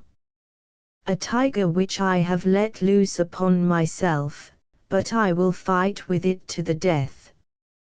14 I am done with half measures. 14 I shall crush these Nihilists at a blow. There shall not be a man of them, or a woman either, left alive in Russia. 15 am I emperor for 15 nothing, that a woman should hold me at bay. Vera Sabaroff shall be in my power, I swear it, before a week is ended. 16 though I burn my whole city to find her. 16 she shall be flogged by the knout, stifled in the fortress, strangled in the square. Chair. O God. Ch. For 2 years her hands have been clutching at my throat, for 2 years she has made my life a hell, but I shall have revenge. Martial law, Prince, martial law over the whole empire, that will give me revenge. A good measure, Prince, A good measure. Prince Paul. And an economical one too, sire. It would carry off your surplus population in 6 months, and save you many expenses in courts of justice. They will not be needed now. Ch. Quite right. There are too many people in Russia, too much money spent on them, too much money in courts of justice. I'll shut them up. Chair. Sire, reflect before, Cho. When can you have the proclamations ready, Prince Paul? Prince Paul. They have been printed for the last 6 months, sire. I knew you would need them. Cho. That's good. That's very good. Let us begin at once. Ah, Prince, if every king in Europe had a minister like you, Chair, there would be less kings in Europe than there are. Cho, in frightened whisper, to Prince Paul. What does he mean? Do you trust him? His prison hasn't cured him yet. Shall I banish him? Shall I, whispers. The Emperor Paul did it. The Empress Catherine there 17, points to picture on the wall, did it. Why shouldn't I? Prince Paul. Your Majesty, there is no need for alarm. The prince is a very ingenious young man. He pretends to be devoted to the people, and lives in a palace, preaches socialism, and draws a salary that would support a province. He'll find out one day that the best cure for republicanism is the imperial crown, and will cut up the bonnet rogue of democracy to make decorations for his prime minister. Cho. You are right. If he really loved the people, he could not be my son. Prince Paul. If he lived with the people for a fortnight, their bad dinners would soon cure him of his democracy. Shall we begin, sire? Cho. At once. Read the proclamation. Gentlemen, be seated. Alexis, Alexis, I say, come and hear it. It will be good practice for you, you will be doing it yourself someday. Chair. I have heard too much of it already. Takes his seat at the table. Count Ruvalov whispers to him. Cho. What are you whispering about there, Count Ruvalov? Count R. I was giving His Royal Highness some good advice, Your Majesty. Prince Paul. Count Ruvalov is the typical spendthrift, sire, he is always giving away what he needs most. Lays papers before the Cho. I think, sire, you will approve of this. Love of the people, father of his people, martial law, and the usual allusions to providence in the last line. All it requires now is your Imperial Majesty's signature. Chair. Sire. Prince Paul, hurriedly. I promise your Majesty to crush every nihilist in Russia in 6 months if you sign this proclamation. Every nihilist in Russia. Cho. Say that again. To crush every nihilist in Russia, to crush this woman, their leader, who makes war upon me in my own city. Prince Paul Marilovsky, I create you Marshal of the whole Russian Empire to help you to carry out martial law. Cho. Give me the proclamation. I will sign it at once. Prince Paul points on paper. Here, sire. Chair. Starts up and puts his hands on the paper. Stay. I tell you, stay. The priests have taken heaven from the people, and you would take the earth away too. Prince Paul. We have no time, Prince, now. This boy will ruin everything. The pen, sire. Che. What? Is it so small a thing to strangle a nation, to murder a kingdom, to wreck an empire? Who are we who dare lay this ban of terror on a people? Have we less vices than they have, that we bring them to the bar of judgment before us? Prince Paul. What a communist the prince is! He would have an equal distribution of sin as well as of property. Che. Warmed by the same sun, nurtured by the same air, fashioned of flesh and blood like to our own, wherein are they different to us, save that they starve while we surfeit, that they toil while we idle, that they sicken while we poison, that they die while we strangle? Che. How dare? Che. I dare all for the people, but you would rob them of common rights of common men. Che. The people have no rights. Che. Then they have great wrongs. Father, they have won your battles for you. From the pine forests of the Baltic to the palms of India they have ridden on victory's mighty wings in search of your glory.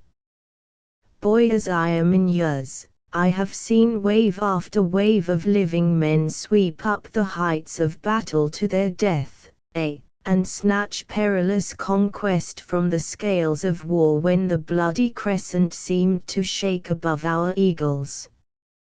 Che. Somewhat moved. Those men are dead. What have I to do with them? Che. Nothing. The dead are safe, you 18 cannot harm them now.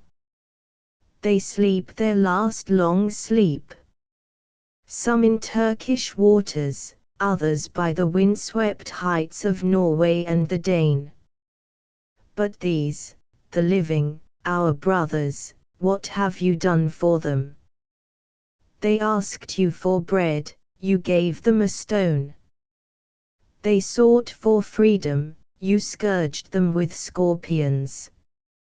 You have sown the seeds of this revolution yourself, Prince Paul. And are we not cutting down the harvest? Che. Oh, my brothers! Better far that ye had died in the iron hail and screaming shell of battle than to come back to such a doom as 19 this. The beasts of the forests have their lairs, and the wild beasts their caverns, but the people of Russia, conquerors of the world, have not where to lay their heads. Prince Paul. They have the headsman's block. Che. The headsman's block. You have killed their souls at your pleasure, you would kill their bodies now. Che. Insolent boy! Have you forgotten who is Emperor of Russia? Che. No. The people reign now, by the grace of God. 20 You should have been their shepherd, you have fled away like the hireling, and let the wolves in upon them. Che. Take him away. Take him away, Prince Paul. Che. God hath given this people tongues to speak with, you would cut them out that they may be dumb in their agony, silent in their torture. But God hath given them hands to smite with, and they shall smite. From the sick and laboring womb of this unhappy land some revolution, like a bloody child, shall 21 rise up and slay you. Che. Leaping up. Devil! Assassin! Why do you beard me thus to my face? Che.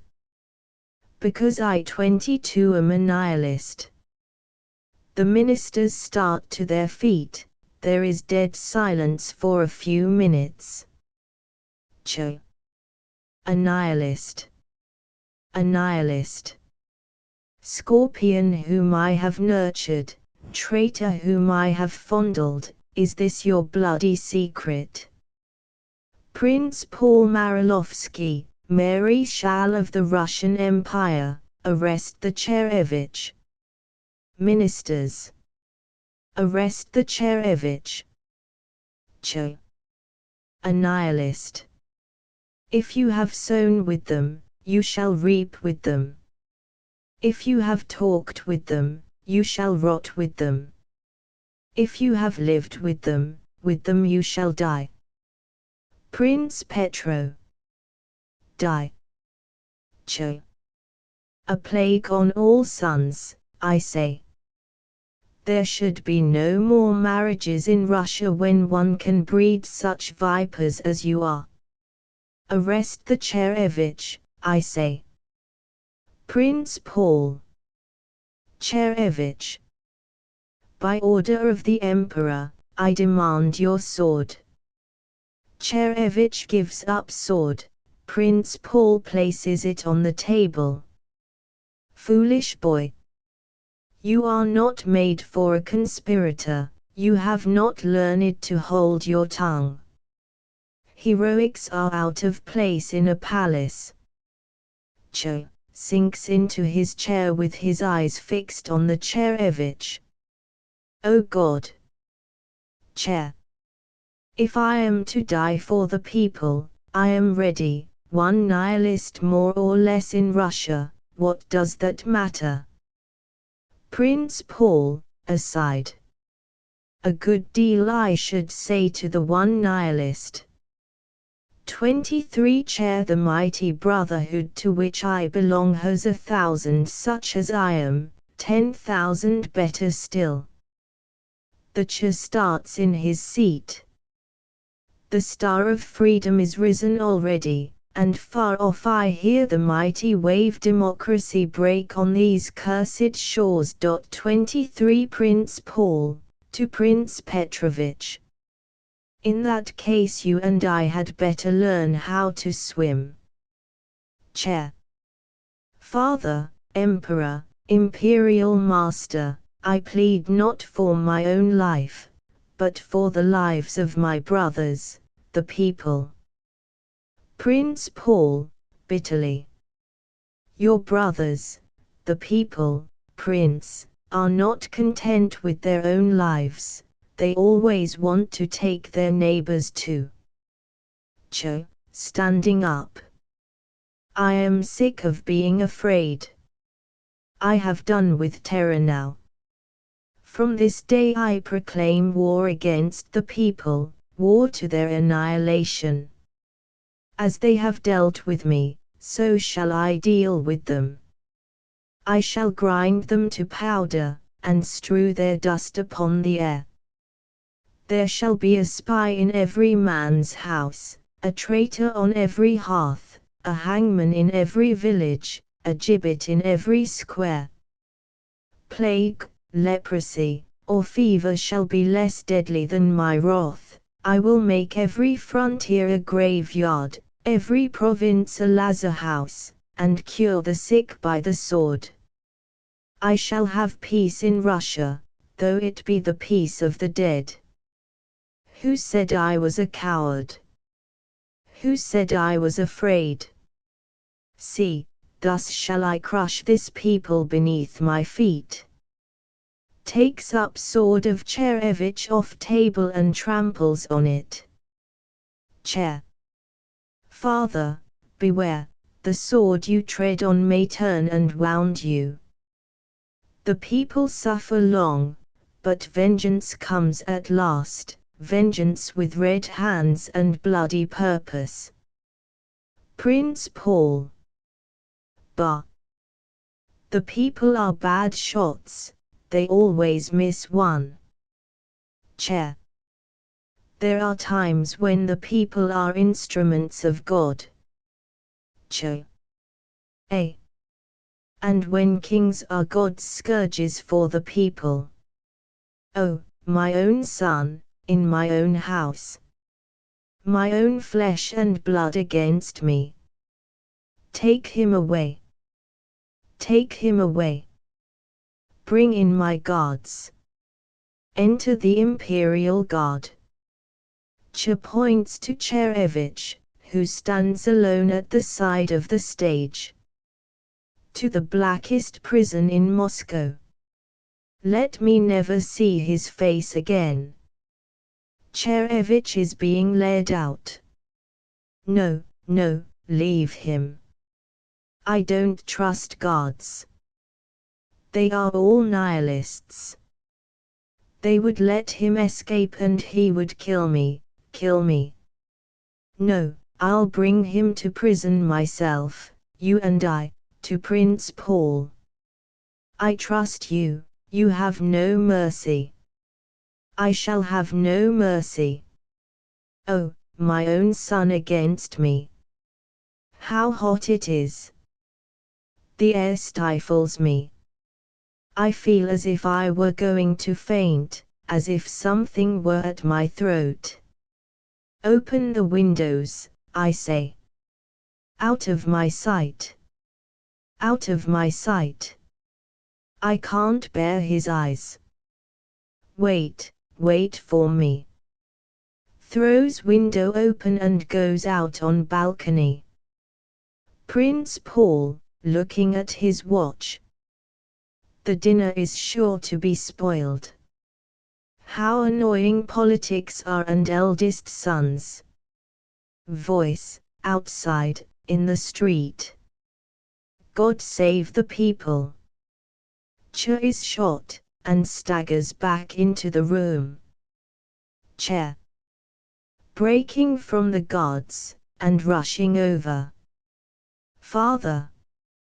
Cha. Murderer. Murderer. You did it. Murderer. Dies. Tableau. End of Act 2. Act 3. Same scene and business as Act I. Man in yellow dress, with drawn sword, at the door. Password outside. V Tyrannus. Answer. V Victus, repeated 3 times. Enter conspirators, who form a semicircle, masked and cloaked. President. What hour is it? First consp. The hour to strike. Present what day? Second consp. The day of marriage. 1 Present in what month? Second consp. The month of liberty. Present what is our duty?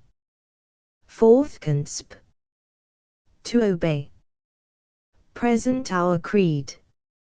Fifth consp. Parbleu, Mons. Le President, I never knew you had one. Consps. A spy. A spy. Unmask. Unmask. A spy. Present to let the doors be shut. There are others but nihilists present. 2 consps. Unmask. Unmask. 3 Kill him. Kill him. 3 Masked conspirator unmasks. Prince Paul. Vera. Devil. Who lured you into the lion's den? Consps. Kill him. Kill him, for Prince Paul. En verite, messieurs, you are not over-hospitable in your welcome. Vera. Welcome. What welcome should we give you but the dagger or the noose? Prince Paul. I had no idea, really, that the nihilists were so exclusive. Let me assure you that if I had not always had an entry to the very best society, and the very worst conspiracies, I could never have been Prime Minister in Russia. Vera. The tiger cannot change its nature, nor the snake lose its venom, but are you turned a lover of the people? Prince Paul. Mon Dieu, non, mademoiselle. I would much sooner talk scandal in a drawing room than treason in a cellar. Besides, I hate the common mob, who smell of garlic, smoke bad tobacco, get up early, and dine off one dish. Present, what have you to gain, then, by a revolution? Prince Paul. Mon ami, I have nothing left to lose. That scatterbrained boy, this Nietzsche, has banished me. Vera. To Siberia. Prince Paul. No, to Paris. He has confiscated my estates, robbed me of my office and my cook. I have nothing left but my decorations. I am here for revenge. 5 Present, then you have a right to be one of us. 5 We also meet daily for revenge. 5 Prince Paul. You want money, of course. No one ever joins a conspiracy who has any. Here. Throws money on table. You have so many spies that I should think you want information. Well, you will find me the best informed man in Russia on the abuses of our government. I made them nearly all myself. Vera. President, I don't trust this man. He has done us too much harm in Russia to let him go in safety. Prince Paul. Believe me, mademoiselle, you are wrong. I will be a most valuable addition to your circle. As for you, gentlemen, if I had not thought that you would be useful to me, I shouldn't have risked my neck among you, or dined an hour earlier than usual so as to be in time. Present A. If he had wanted to spy on us, Vera, he wouldn't have come himself. Prince Paul, aside. No, I should have sent my best friend. Present. Besides, Vera, he is just the man to give us the information we want about some business we have in hand tonight. Vera. Be it so if you wish it. Present. Brothers, is it your will that Prince Paul Marilovsky be admitted, and take the oath of the Nihilist? Consps. It is. It is. Present, holding out dagger and a paper. Prince Paul, the dagger or the oath? Prince Paul smiles sardonically. I would sooner annihilate than be annihilated. Takes paper. Present. Remember, 6 betray us, and as long as the earth holds poison or steel, as long as men can strike or women betray, you shall not escape vengeance. 6 The Nihilists never forget their friends, or forgive their enemies. Prince Paul. Really? I did not think you were so civilized. Vera, pacing up and down. Why is he not here? He will not keep the crown. I know him well. Present. Sign. Prince Paul signs. You said you thought we had no creed. You were wrong. Read it. Vera. This is a dangerous thing, President. What can we do with this man? Present. We can use him. Vera. And afterwards? Present, shrugging his shoulders. strangle him. Prince Paul, reading. The Rights of Humanity. In the old times men carried out their rights for themselves as they lived, but nowadays every baby seems born with a social manifesto in its mouth much bigger than itself. 7 Nature is not a temple, but a workshop. We demand the right to labor. I shall surrender my own rights in that respect. Vera, pacing up and down behind. Oh, will he never come? Will he never come? Prince Paul. The family as subversive of true socialistic and communal unity is to be annihilated. Yes, President, I agree completely with Article 5. A family is a terrible encumbrance, especially when one is not married. 3 knocks at the door. Vera. Alexis at last. Password. V Tyrannis. Answer. V Victis. Enter Michael Stroganov. Present 8 Michael, the regicide. Brothers, let us do honor to a man who has killed a king. 9 Vera, aside. Oh, he will come yet. 9 Present Michael, you have saved Russia. Mitch. Russia was free for a moment. 10 When the tyrant fell, but the sun of liberty has set again like that false dawn which cheats our eyes in autumn. Present The dread night of tyranny is not yet past for Russia. Mitch. Clutching his knife. 10 One more blow, and the end is come indeed. Vera, aside. One more blow. What does he mean? Oh, impossible. But why is he not with us? Alexis. Alexis. Why are you not here? Present But how did you escape, Michael? They said you had been seized. Mitch. I was dressed in the uniform of the Imperial Guard. The colonel on duty was a brother, and gave me the password. I drove through the troops in safety with it, and, thanks to my good horse, reached the walls before the gates were closed. Present What a chance his coming out on the balcony was. Mitch. A chance.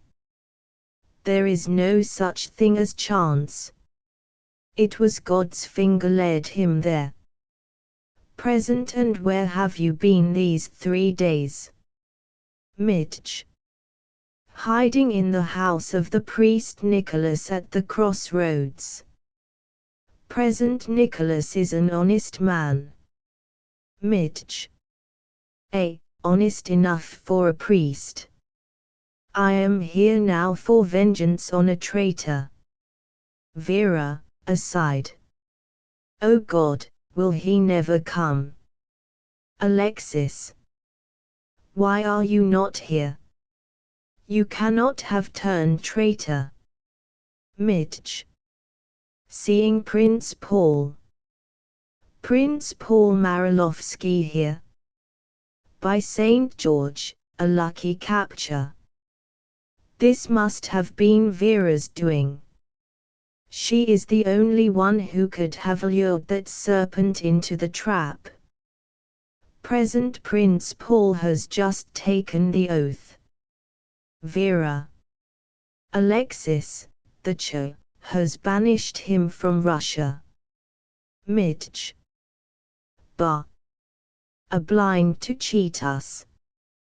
We will keep Prince Paul here. 11 And find some office for him in our reign of terror. 11 He is well accustomed by this time to bloody work. Prince Paul, approaching Michael. That was a long shot of yours, mon camarade. Midge. I have had a good deal of practice shooting, since I have been a boy, off your highness's wild boars. Prince Paul. Are my gamekeepers like moles, then, always asleep? Midge. No, Prince. I am one of them, but, like you, I am fond of robbing what I am put to watch. Present, this must be a new atmosphere for you, Prince Paul. We speak the truth to one another here. Prince Paul. How misleading you must find it. You have an odd medley here, President, a little rococo, I am afraid. Present, you recognize a good many friends, I dare say. Prince Paul. Yes, there is always more brass than brains in an aristocracy. Present, but you are here yourself. Prince Paul. As I cannot be Prime Minister, I must be a nihilist. There is no alternative. Vera. Oh God, will he never come? The hand is on the stroke of the hour. Will he never come? Midge. Aside. President, you know what we have to do. 'Tis but a sorry hunter who leaves the wolf cub alive to avenge his father. How are we to get at this boy? It must be tonight. Tomorrow he will be throwing some sop of reform to the people, and it will be too late for a republic. Prince Paul. You are quite right. Good kings are the enemies of democracy, and when he has begun by banishing me, you may be sure he intends to be a patriot. Midge. I am sick of patriot kings. 12 What Russia needs is a republic. 12 Prince Paul. Messieurs, I have brought you 2 documents which I think will interest you. The proclamation this youngster intends publishing tomorrow, and a plan of the Winter Palace, where he sleeps tonight. Hands paper. Vera. 13 I dare not ask them what they are plotting about. 13 Oh, why is Alexis not here? Present Prince, this is most valuable information. Michael, you were right. If it is not tonight, it will be too late. Read that. Midge. A loaf of bread flung to a starving nation. 14 A lie to cheat the people. 14 Tears it up. It must be tonight. I do not believe in him. Would he have kept his crown had he loved the people? But how are we to get at him? Prince Paul. The key of the private door in the street. Hans key. Present Prince, we are in your debt. Prince Paul, smiling. The normal condition of the Nihilists. Midge. But we are paying our debts off with interest now. 2 emperors in 1 week. That will make the balance straight.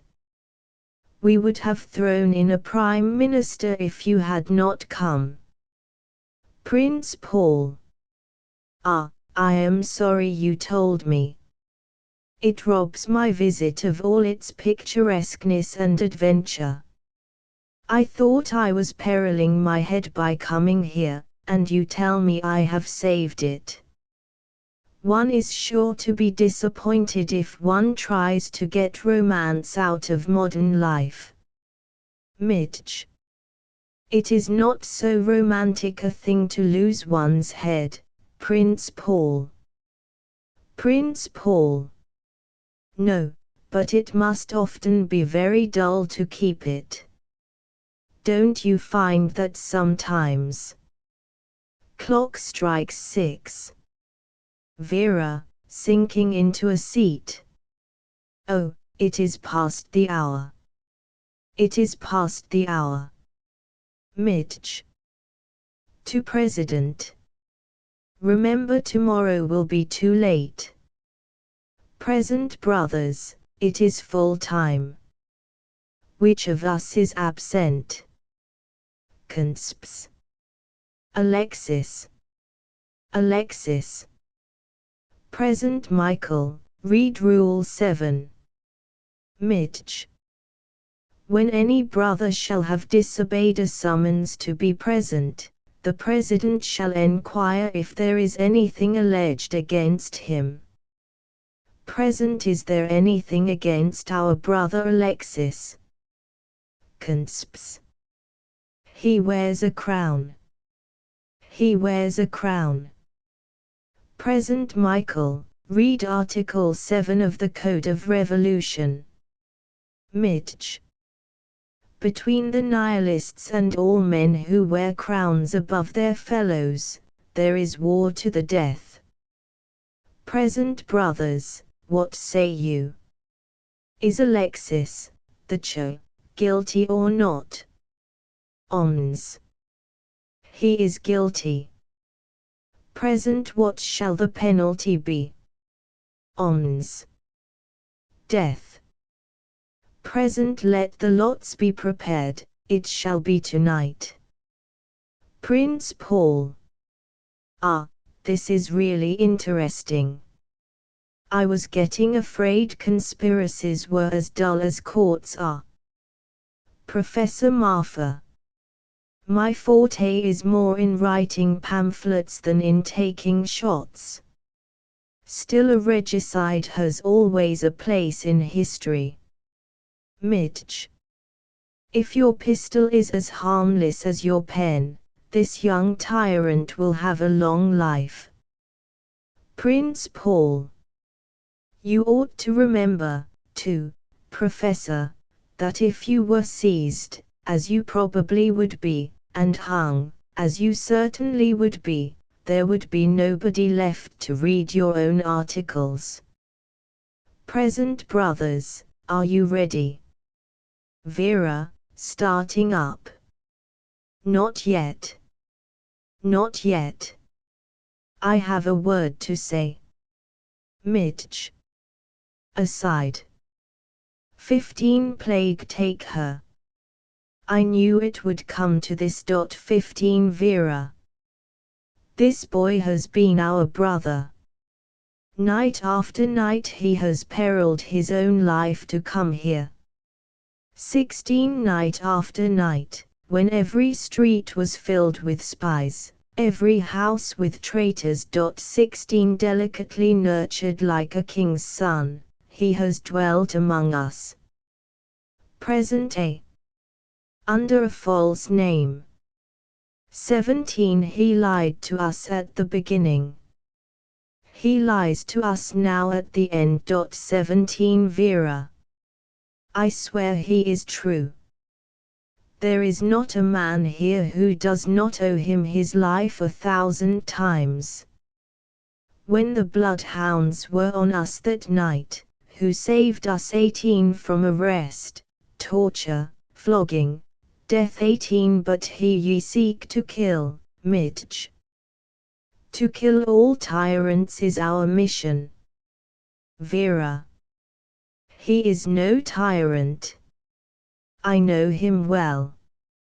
He loves the people. Present, we know him too, he is a traitor. Vera. A traitor. 3 days ago he could have betrayed every man of you here. 19 And the gibbet would have been your doom. 19 He gave you all your lives once.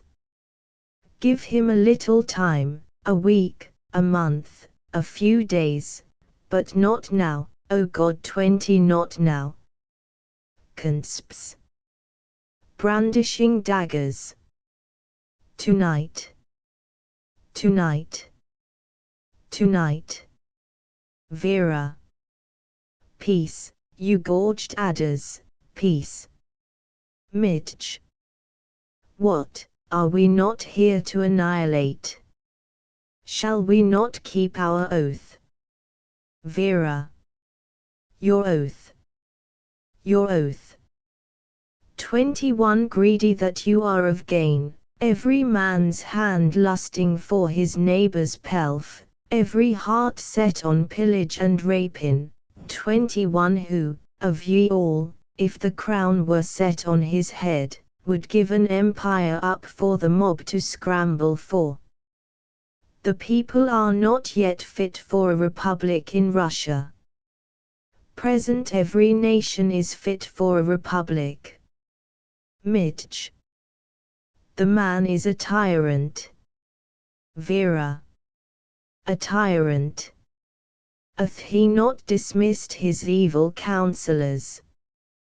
That ill-omened raven of his father's life hath had his wings clipped and his claws pared, and comes to us croaking for revenge. Oh, have mercy on him. 22 Give him a week to live. Present Vera pleading for a king. Vera, proudly. I plead not for a king, but for a brother. Midge. For a traitor to his oath, for a coward who should have flung the purple back to the fools that gave it to him. No, Vera, no. The brood of men is not dead yet, nor the dull earth grown sick of childbearing. No crowned man in Russia shall pollute God's air by living. Present you bade us try you once, we have tried you, and you are found wanting. Midge. Vera, I am not blind, I know your secret. You love this boy, this young prince with his pretty face, his curled hair, his soft white hands. Fool that you are, dupe of a lying tongue, do you know what he would have done to you, this boy you think loved you?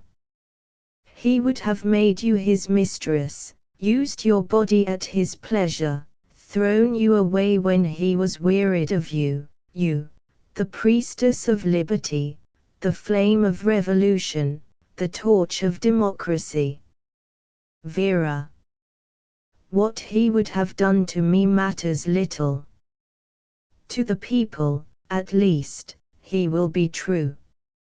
He loves the people, at least, he loves liberty.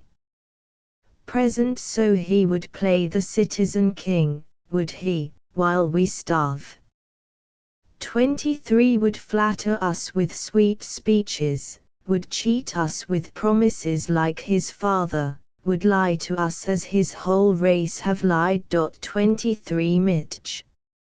And you whose very name made every despot tremble for his life, you, Vera Sabaroff, you would betray liberty for a lover and the people for a paramour. Consps. 24 Traitress. Draw the lots, draw the lots. 24 Vera. In thy throat thou liest, Michael. I love him not. He loves me not. Midge. You love him not. Shall he not die then? Vera, with an effort, clenching her hands. It is right that he should die. He hath broken his oath. 25 There should be no crowned man in Europe. Have I not sworn it? To be strong our new republic should be drunk with the blood of kings. He hath broken his oath. As the father died so let the son die too. 25 Yet not tonight, not tonight. Russia, that hath borne her centuries of wrong, can wait a week for liberty. Give him a week. Present we will have none of you. Begone from us to this boy you love. Midge. Though I find him in your arms I shall kill him. Consps. Tonight. Tonight. Tonight. Midge. Holding up his hand. A moment. I have something to say. Approaches Vera, speaks very slowly.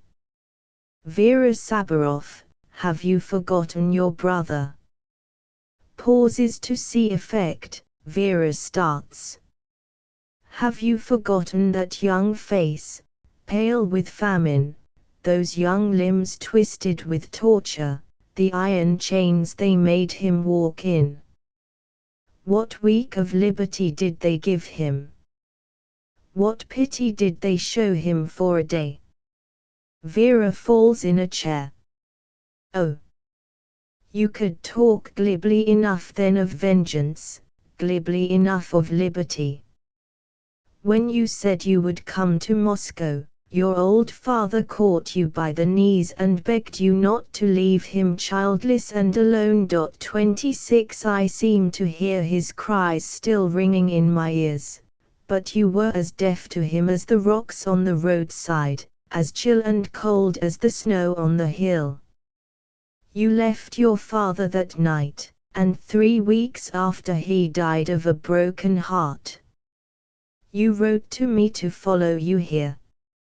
I did so, first because I loved you, but you soon cured me of that. Whatever gentle feeling, whatever pity, whatever humanity, was in my heart you withered up and destroyed, as the canker worm eats the corn, and the plague kills the child.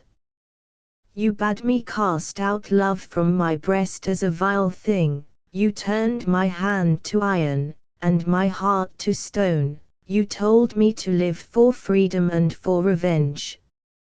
I have done so, but you, what have you done? Vera. Let the lots be drawn. Conspirators applaud. Prince Paul, aside.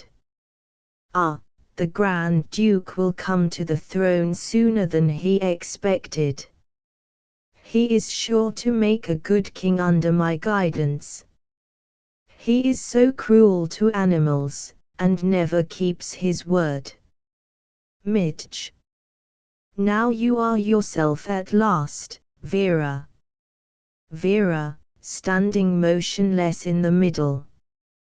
The lots, I say, the lots. I am no woman now. My blood seems turned to gall, my heart is as cold as steel is, my hand shall be more deadly.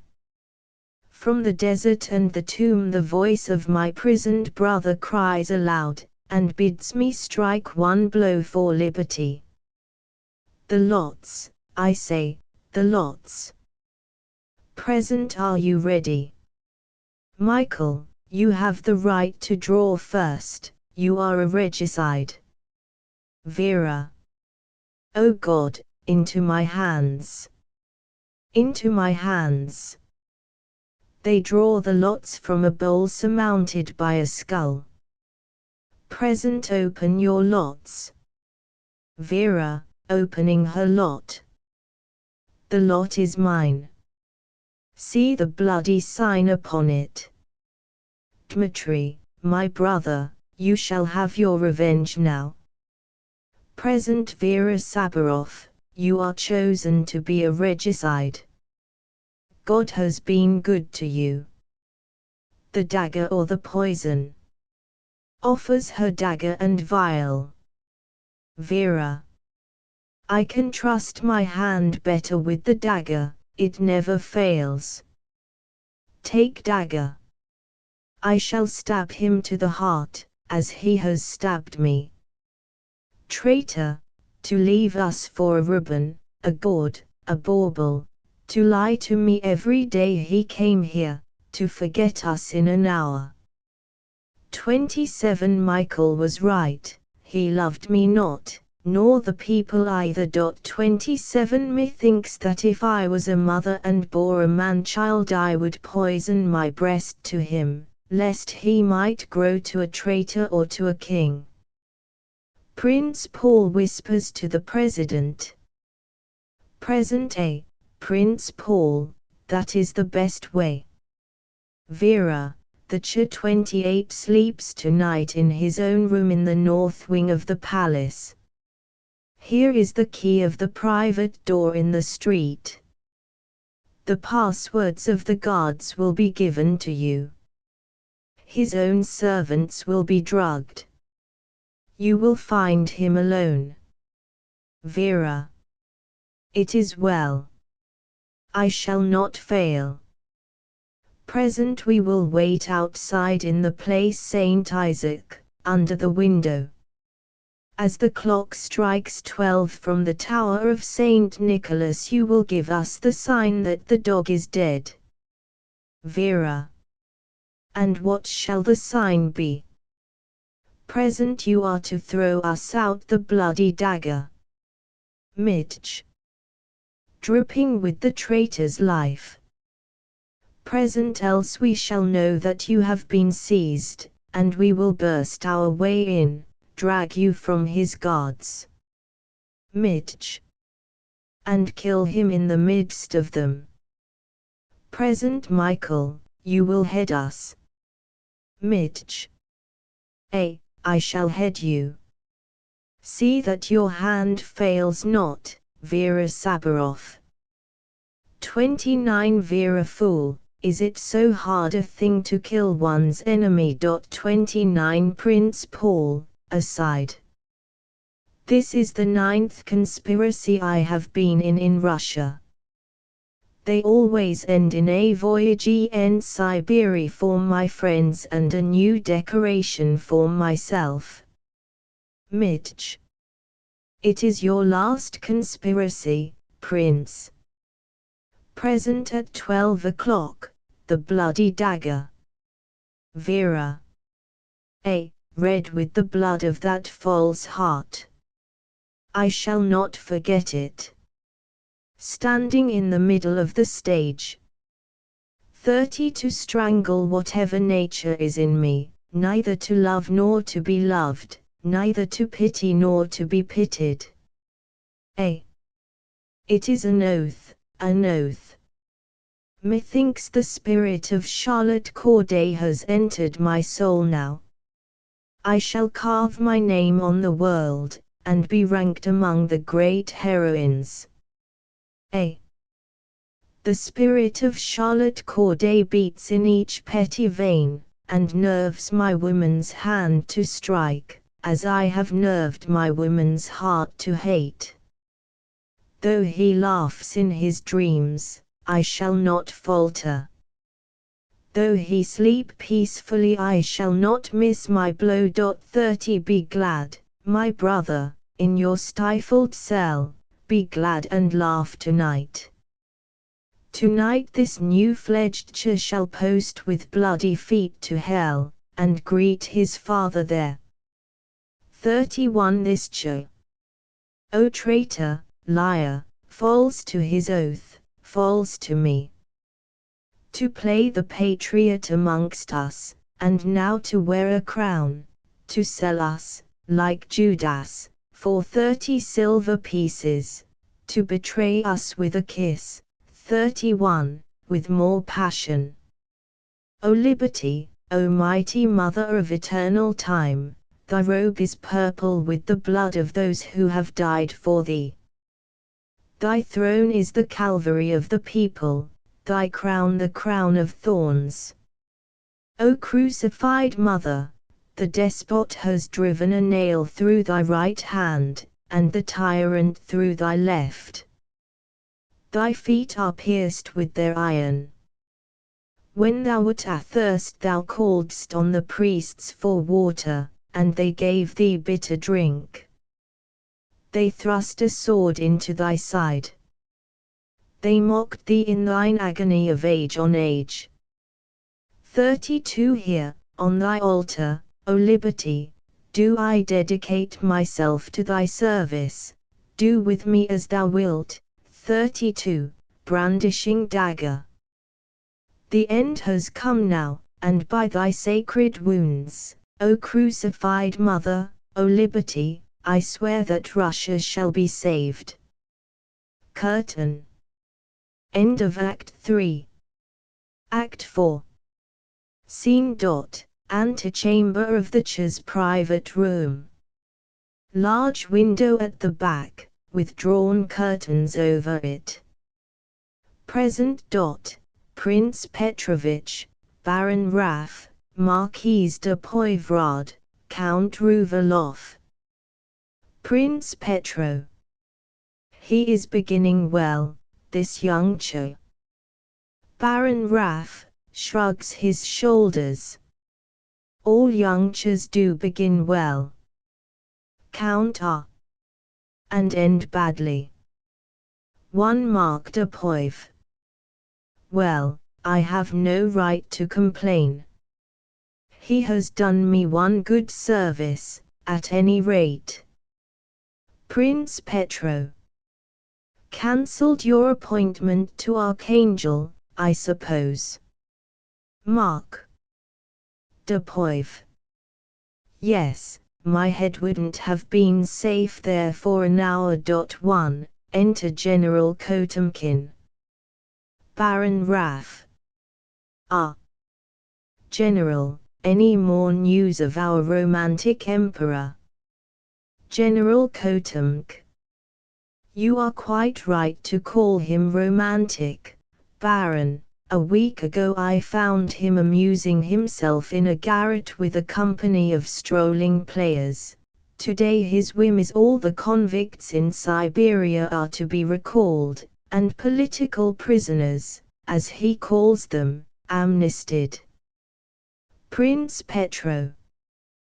Political prisoners. Why, half of them are no better than common murderers. Count and the other half much worse. Baron Raff. Oh, you wrong them, surely, Count. Wholesale trade has always been more respectable than retail. Count But he is really too romantic. He objected yesterday to my having the monopoly of the salt tax. He said the people had a right to have cheap salt. Mark de Poivre. Oh, that's nothing, but he actually disapproved of a state banquet every night because there is a famine in the southern provinces. The young Cha enters unobserved, and overhears the rest. Prince Petro. Quelabatize. The more starvation there is among the people, the better. It teaches them self-denial, an excellent virtue, Baron, an excellent virtue. Baron Raff. I have often heard so, I have often heard so. General Potemkin. He talked of a parliament, too, in Russia, and said the people should have deputies to represent them. Baron Raff. As if there was not enough brawling in the streets already, but we must give the people a room to do it in. But, messieurs, the worst is yet to come. He threatens a complete reform in the public service on the ground that the people are too heavily taxed. Mark de Poivre. He can't be serious there. What is the use of the people except to get money out of? But talking of taxes, my dear Baron, you must really let me have 40,000 rubles tomorrow. My wife says she must have a new diamond bracelet. Count aside to Baron Raff. To match the one Prince Paul gave her last week, I suppose. Prince Petro. I must have 60,000 rubles at once, Baron. My son is overwhelmed with debts of honor which he can't pay. Baron Raff. What an excellent son to imitate his father so carefully. General Kotemk. You are always getting money. I never get a single kopeck I have not got a right to. It's unbearable, it's ridiculous. My nephew is going to be married. I must get his dowry for him. Prince Petro. My dear General, your nephew must be a perfect Turk. He seems to get married 3 times a week regularly. General Kot. Well, he wants a dowry to console him. Count A. I am sick of town. I want a house in the country. Mark. De Poive. I am sick of the country. I want a house in town. Baron Raff. Miss Amos, I am extremely sorry for you. It is out of the question. Prince Petro. But my son, Baron. General Kotemk. But my nephew. Mark. De Poive. But my house in town.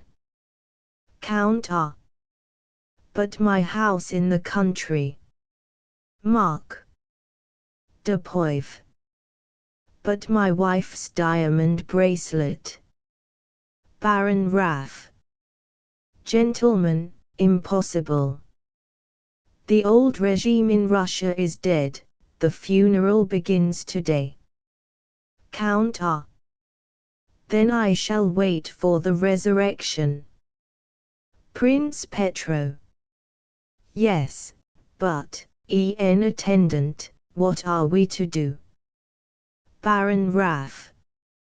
What have we always done in Russia when a Tsar suggests reforms? Nothing. You forget we are diplomatists.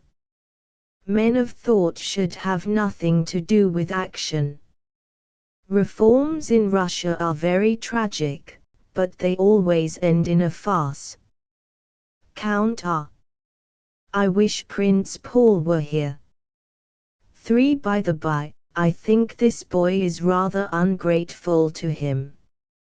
If that clever old prince had not proclaimed him emperor at once without giving him time to think about it, he would have given up his crown, I believe, to the first cobbler he met in the street.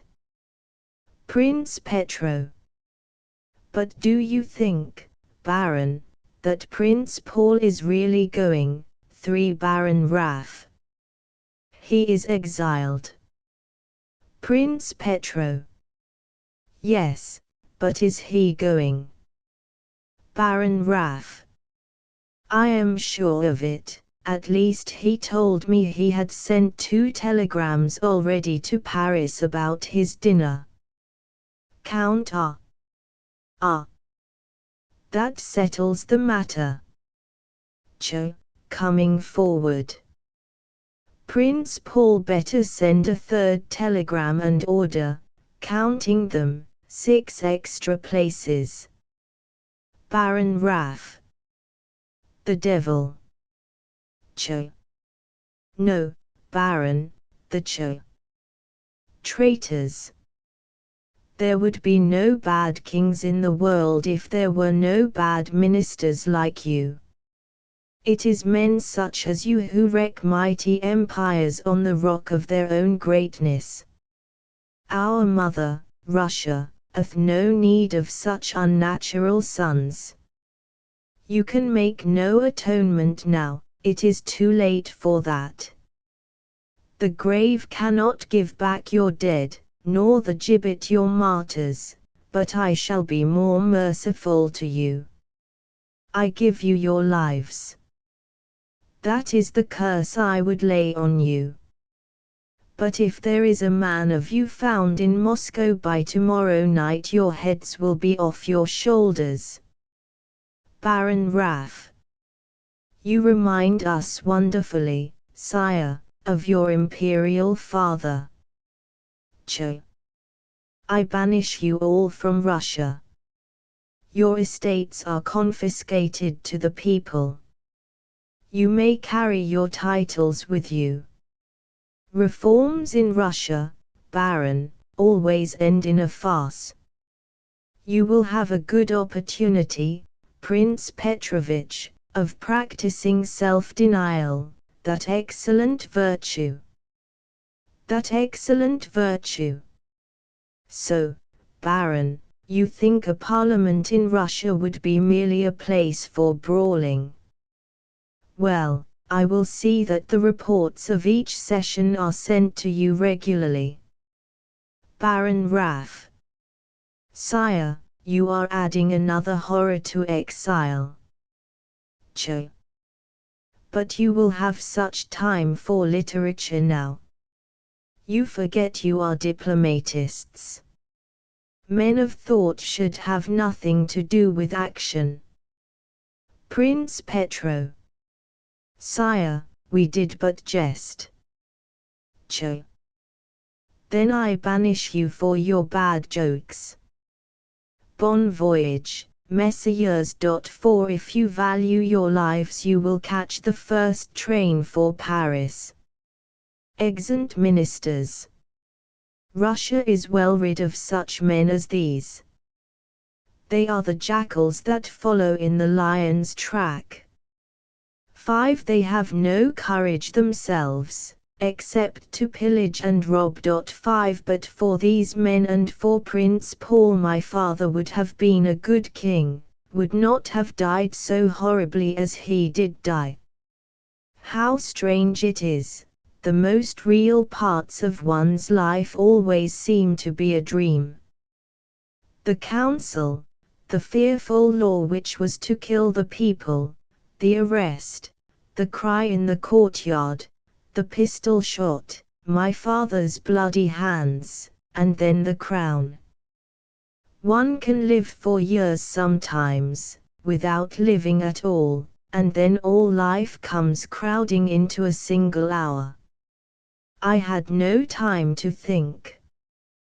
Before my father's hideous shriek of death had died in my ears, I found this crown on my head, the purple robe around me, and heard myself called a king.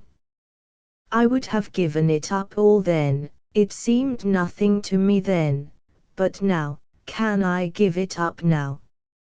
Well, Colonel, well. Enter Colonel of the Guard. Colonel. What password does your Imperial Majesty desire should be given tonight? Ch. Password. Colonel. 6 for the cordon of 6 guards, sire, on night duty around the palace. Ch. You can dismiss them. I have no need of them. Exit Colonel. Goes to the crown lying on the table. What subtle potency lies hidden in this gaudy bauble, the crown 7 that makes one feel like a god when one wears it. To hold in one's hand this little fiery colored world, to reach out one's arm to earth's uttermost limit, to girdle the seas with one's hosts, this is to wear a crown. To wear a crown. The meanest serf in Russia who is loved is better crowned than I. How love outweighs the balance. How poor appears the widest empire of this golden world when matched with love. Pent up in this palace, with spies dogging every step, I have heard nothing of her. I have not seen her once since that fearful hour 3 days ago, when I found myself suddenly the chair of this wide waste, Russia. Oh, could I see her for a moment, tell her now the secret of my life I have never dared utter before, tell her why I wear this crown, when I have sworn eternal war against all crowned men. There was a meeting tonight. I received my summons by an unknown hand, but how could I go? I who have broken my oath. Who have broken my oath. Enter page. Page. It is after 11, sire. Shall I take the first watch in your room tonight? Cho. Why should you watch me, boy? The stars are my best sentinels. Page. It was your imperial father's wish, sire, never to be left alone while he slept. Cho. My father was troubled with bad dreams. Go, get to your bed, boy, it is nigh on midnight, and these late hours will spoil those red cheeks. Page tries to kiss his hand. Nay, nay, we have played together too often as children for that. Oh, to breathe the same air as her, and not to see her. The light seems to have gone from my life, the sun vanished from my day. Page. Sire, Alexis, let me stay with you tonight. There is some danger over you, I feel there is. Cho. What should I fear? I have banished all my enemies from Russia. Set the brazier here, by me, it is very cold, and I would sit by it for a time. Go, boy, go, I have much to think about tonight. Goes to back of stage, draws aside curtain. View of Moscow by moonlight. The snow has fallen heavily since sunset. How white and cold my city looks under this pale moon. And yet, what hot and fiery hearts beat in this icy Russia, for all its frost and snow. Oh, to see her for a moment, to tell her all, to tell her why I am a king. But she does not doubt me, she said she would trust in me. Though I have broken my oath, she will have trust. It is very cold. Where is my cloak? I shall sleep for an hour. Then I have ordered my sledge, and, though I die for it, I shall see Vera tonight. Did I not bid thee go, boy? What? Must I play the tyrant so soon? Go, go. I cannot live without seeing her. My horses will be here in an hour, 1 hour between me and love. How heavy this charcoal fire smells. Exit the page. Lies down on a couch beside brazier. Enter Vera in a black cloak. Vera. Asleep. God, thou art good. Who shall deliver him from my hands now? 9. This is he. The Democrat who would make himself a king, the Republican who hath worn a crown, the traitor who hath lied to us. Michael was right. He loved not the people. He loved me not. 9. Bends over him. Oh, why should such deadly poison lie in such sweet lips? Was there not gold enough in his hair before, that he should tarnish it with this crown? But my day has come now, the day of the people, of liberty, has come. Your day, my brother, has come. Though I have strangled whatever nature is in me, I did not think it had been so easy to kill. One blow and it is over, and I can wash my hands in water afterwards. I can wash my hands afterwards. Come, I shall save Russia. I have sworn it. Raises dagger to strike. Cho, staring up, seizes her by both hands. Vera, you hear? My dream was no dream at all. Why have you left me 3 days alone, when I most needed you? Oh God, you think I am a traitor, a liar, a king. I am, for love of you. Vera, it was for you I broke my oath and wear my father's crown. I would lay at your feet this mighty Russia, which you and I have loved so well, would give you this earth as a footstool. Set this crown on your head. The people will love us. We will rule them by love, as a father rules his children. There shall be liberty in Russia for every man to think as his heart bids him, liberty for men to speak as they think. I have banished the wolves that preyed on us, I have brought back your brother from Siberia, I have opened the blackened jaws of the mine. The courier is already on his way, within a week Dmitri and all those with him will be back in their own land. The people shall be free, are free now, and you and I, Emperor and Empress of this mighty realm, will walk among them openly, in love.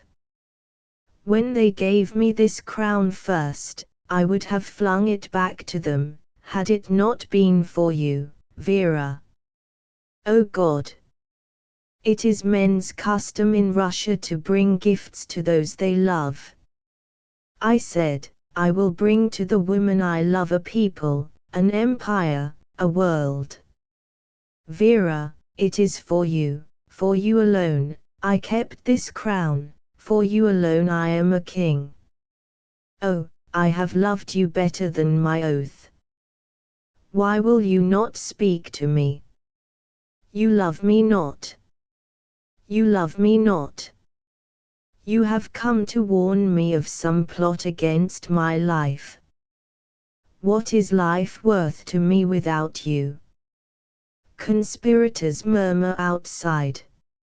Vera. Oh, lost. Lost. Lost. Cho. Nay, you are safe here. It wants 5 hours still of dawn. Tomorrow, I will lead you forth to the whole people, Vera. Tomorrow.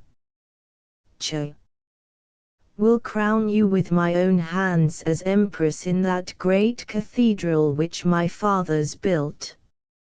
Vera loosens her hands violently from him, and starts up. I am a nihilist. I cannot wear a crown. Cho falls at her feet. I am no king now. I am only a boy who has loved you better than his honor, better than his oath.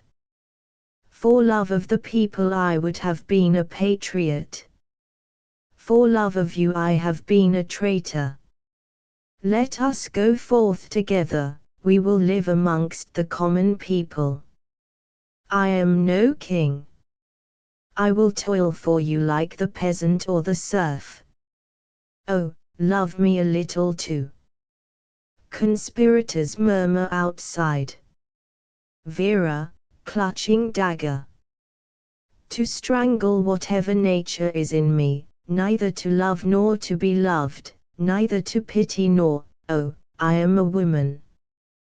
God help me, I am a woman. Oh Alexis. I too have broken my oath, I am a traitor. I love. Oh, do not speak, kisses his lips, the first, the last time.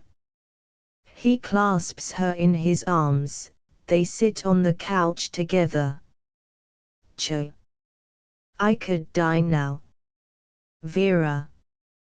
What does death do in thy lips? Thy life, thy love are enemies of death. Speak not of death. Not yet, not yet. Cho.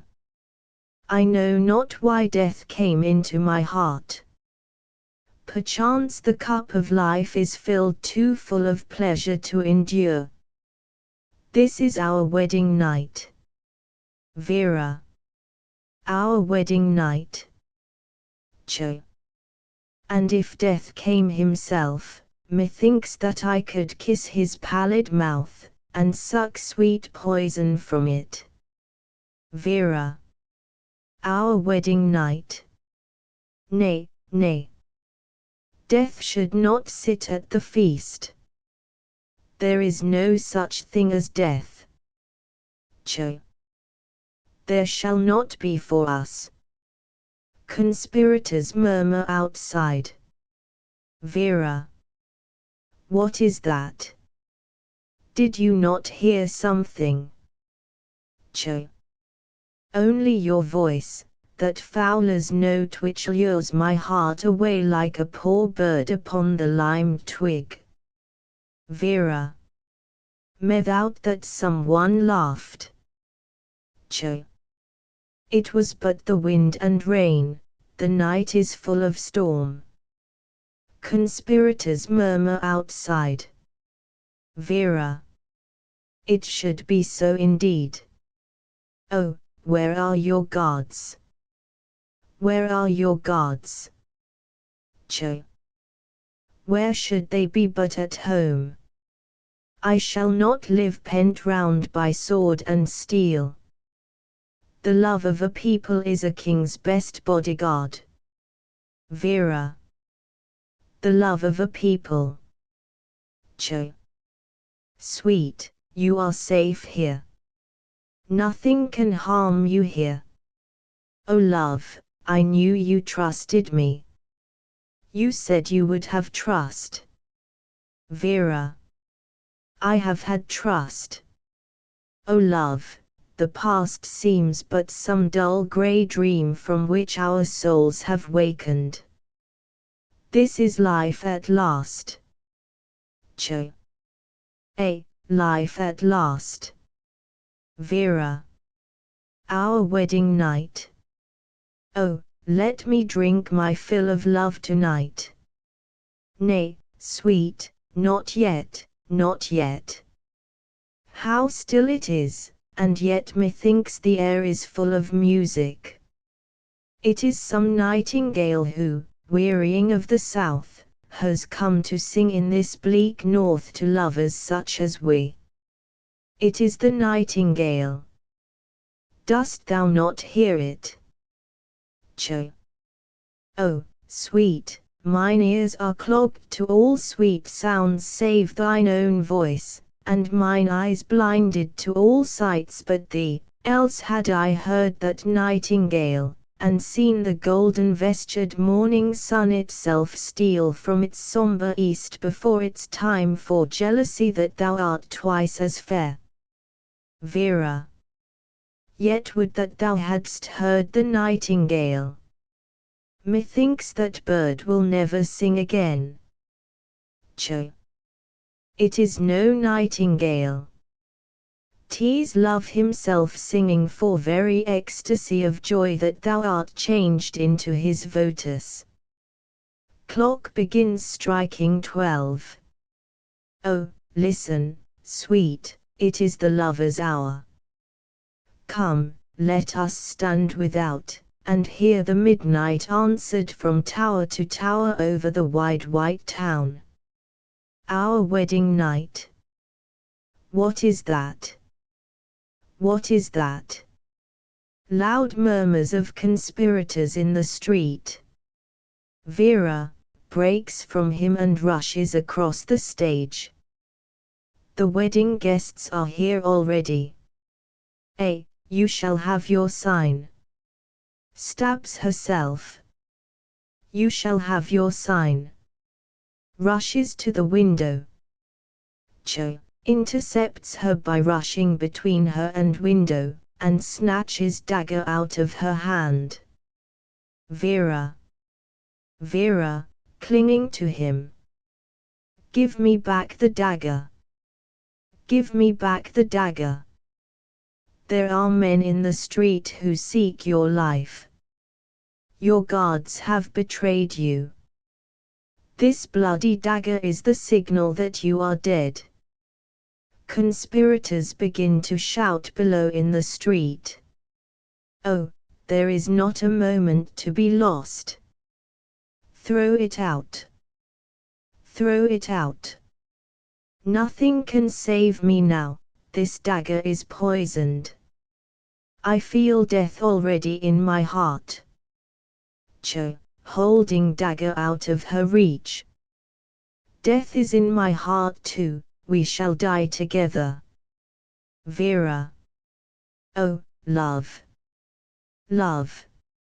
Love. Be merciful to me. The wolves are hot upon you.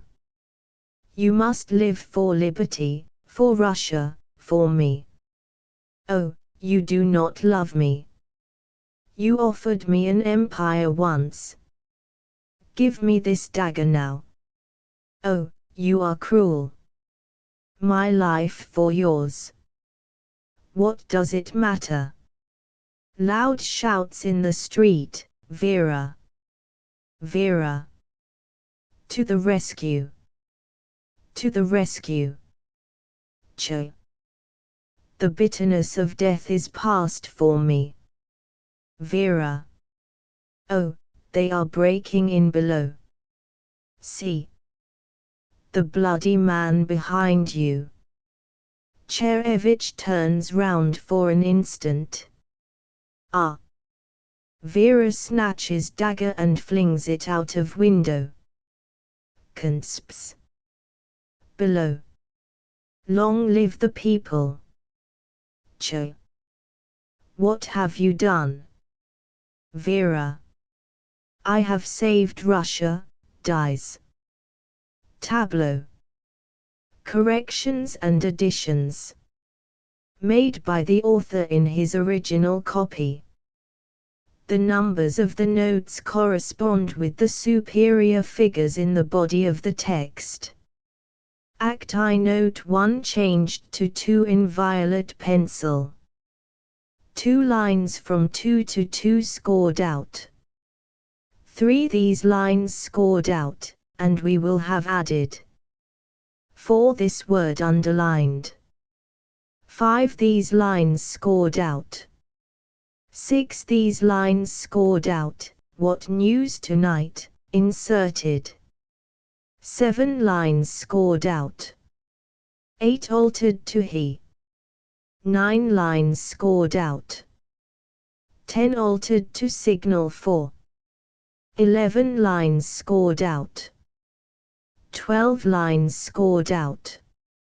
13 altered to be calm, Michael. 14 these words underlined. 15 words underlined. 16 word underlined. 17 lines scored out. 18 words scored out. 19 lines scored out, from Berlin inserted. 20 words scored through. 21 altered to strong. 22 these lines scored through. 23 scored through. 24 altered to martial law scheme. 25 altered to raise the barricades. 26 crossed out. 27 the word pause as a stage direction inserted. 28 lines crossed out. 29 scored through. 30 scored through. 31 word underlined. 32 word underlined. 33 words who is there, inserted. 34 scored through. 35 scored through. 36 scored through. 37 altered to he has sold us. 38 word underlined. Act 2. Note 1 lines scored through. 2 altered to you missed. 3 altered to profession. 4 scored through. 5 words scored through. 6 insert for them to go to. 7 insert dining. 8 altered to bored to death. 9 scored through. 10 word underlined. 11 altered to a. 12 lines scored through. 13 oh God, scored through. 14 scored through. 15 lines scored through. 16 words scored through. 17 word underlined. 18 word underlined. 19 words underlined. 20 stage direction, a pause indicated. 21 altered to may. 22 word I underlined. 23 this speech cut out. Act 3. Note 1 merit underlined. 2 altered to Vera. Unmask. A spy. 3 scored through. 4 scored through. 5 scored through. 6 lines scored through. 7 insert and quite as unintelligible. 8 alter present to Vera. 9 scored through. 10 these lines struck out. 11 this passage scored through. 12 this is struck out. 13 scored through. 14 scored through. 15 this speech cut out. 16 lines scored through. 17 lines scored through. 18 cut out this passage and insert Alexis after but. 19 lines scored through. 20 altered to no. No. 21 this passage is cut out. 22 insert Alexis in place of him. 23 lines scored through. 24 this speech cut out. 25 this passage is scored through. 26 the words no laugh are inserted here, possibly as a stage direction. 27 passage scored through. 28 in place of the read Alexis. 29 delete this speech. 30 this passage is scored out. 31 this passage is scored out. 32 this passage is scored out. Act 4. Note 1 these 3 speeches are scored through. 2 insert for the politician. 3 all these lines are cut out.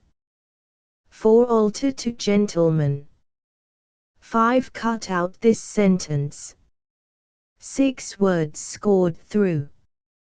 7 delete the crown. 8 substitute stop near for stay with. 9 this passage is cut out.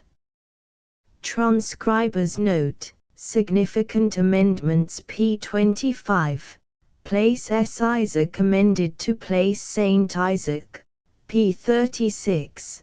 Prince Petachef amended to Count Petachef. Asterisk asterisk asterisk end of the Project Gutenberg ebook Vera, or the Nihilists asterisk asterisk asterisk updated editions will replace the previous one, the old editions will be renamed. Creating the works from print editions not protected by U.S. copyright law means that no one owns a United States copyright in these works, so the Foundation, and you, can copy and distribute it in the United States without permission and without paying copyright royalties. Special rules, set forth in the general terms of use part of this license, apply to copying and distributing Project Gutenberg trademark symbol electronic works to protect the Project Gutenberg trademark symbol concept and trademark.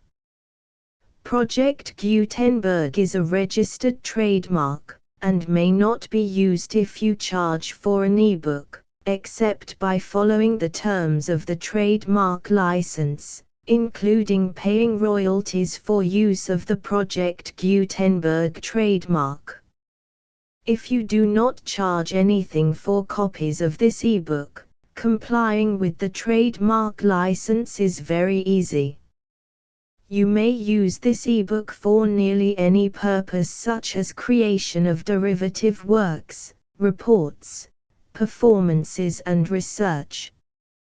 Project Gutenberg ebooks may be modified and printed and given away. You may do practically anything in the United States with ebooks not protected by U.S. copyright law.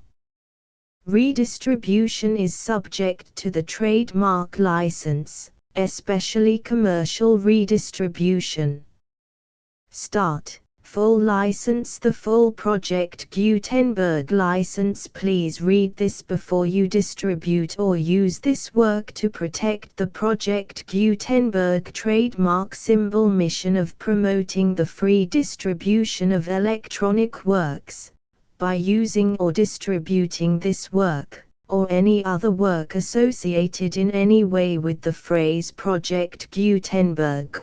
You agree to comply with all the terms of the full Project Gutenberg trademark symbol license available with this file or online at www.gutenberg.org/license. Section 1. General Terms of Use and Redistributing Project Gutenberg Trademark Symbol Electronic Works 1.0. By reading or using any part of this Project Gutenberg trademark symbol electronic work, you indicate that you have read, understand, agree to and accept all the terms of this license and intellectual property, trademark/copyright, agreement. If you do not agree to abide by all the terms of this agreement, you must cease using and return or destroy all copies of Project Gutenberg trademark symbol electronic works in your possession. If you paid a fee for obtaining a copy of or access to a Project Gutenberg trademark symbol electronic work and you do not agree to be bound by the terms of this agreement, you may obtain a refund from the person or entity to whom you paid the fee as set forth in paragraph 1.e.8. 1.b. Project Gutenberg is a registered trademark. It may only be used on or associated in any way with an electronic work by people who agree to be bound by the terms of this agreement. There are a few things that you can do with most Project Gutenberg trademark symbol electronic works even without complying with the full terms of this agreement. See paragraph 1.c below. There are a lot of things you can do with Project Gutenberg trademark symbol electronic works if you follow the terms of this agreement and help preserve free future access to Project Gutenberg trademark symbol electronic works. See paragraph 1.e below. 1.c.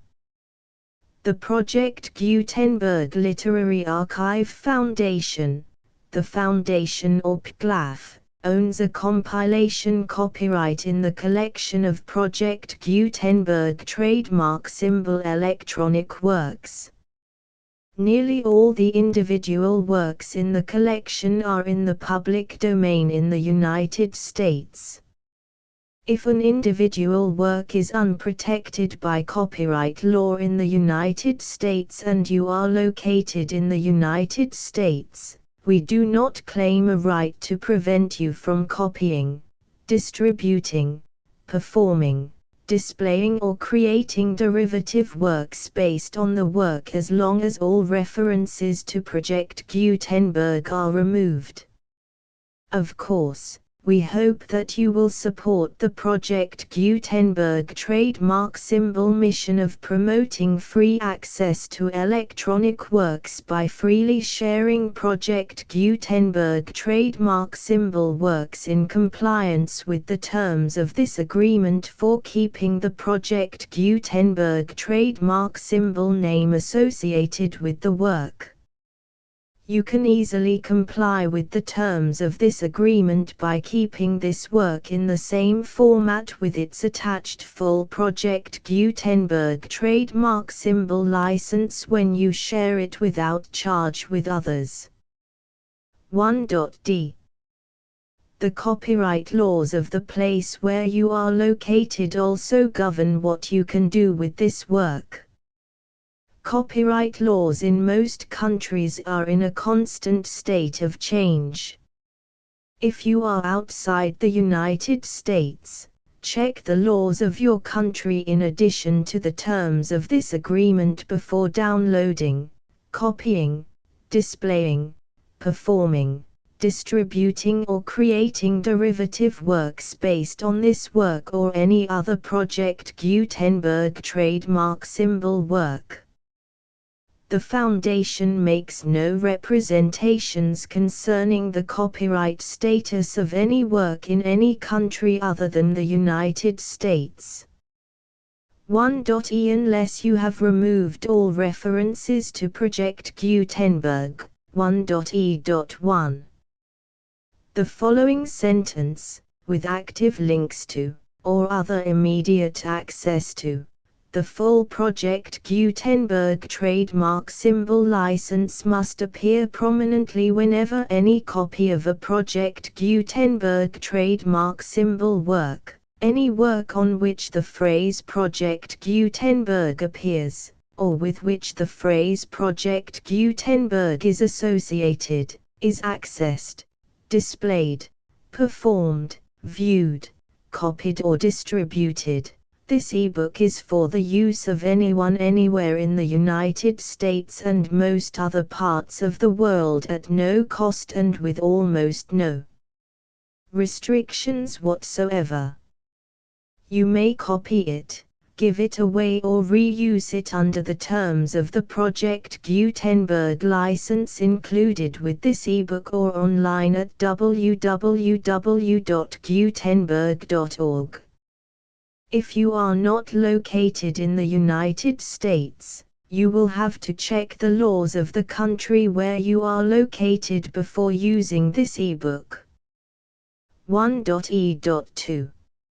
If an individual Project Gutenberg trademark symbol electronic work is derived from texts not protected by U.S. copyright law, does not contain a notice indicating that it is posted with permission of the copyright holder, the work can be copied and distributed to anyone in the United States without paying any fees or charges.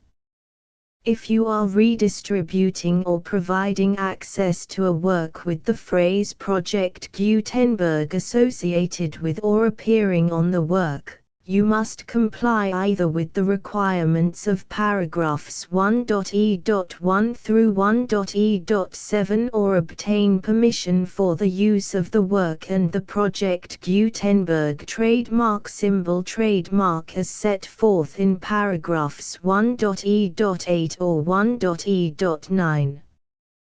1.e.3. If an individual Project Gutenberg trademark symbol electronic work is posted with the permission of the copyright holder, your use and distribution must comply with both paragraphs 1.e.1 through 1.e.7 and any additional terms imposed by the copyright holder. Additional terms will be linked to the Project Gutenberg trademark symbol license for all works posted with the permission of the copyright holder found at the beginning of this work. 1.e.4 Do not unlink or detach or remove the full Project Gutenberg trademark symbol license terms from this work, or any files containing a part of this work or any other work associated with Project Gutenberg trademark symbol. 1.e.5 Do not copy, display, perform, distribute or redistribute this electronic work, or any part of this electronic work, without prominently displaying the sentence set forth in paragraph 1.e.1 with active links or immediate access to the full terms of the Project Gutenberg trademark symbol license. 1.e.6 You may convert to and distribute this work in any binary, compressed, marked up, non-proprietary or proprietary form, including any word processing or hypertext form. However, if you provide access to or distribute copies of a Project Gutenberg trademark symbol work in a format other than plain vanilla ASCII or other format used in the official version posted on the official Project Gutenberg trademark symbol website, www.gutenberg.org, you must, at no additional cost, fee or expense to the user, provide a copy, a means of exporting a copy, or a means of obtaining a copy upon request, of the work in its original plain vanilla ASCII or other form. Any alternate format must include the full Project Gutenberg trademark symbol license as specified in paragraph 1.e.1.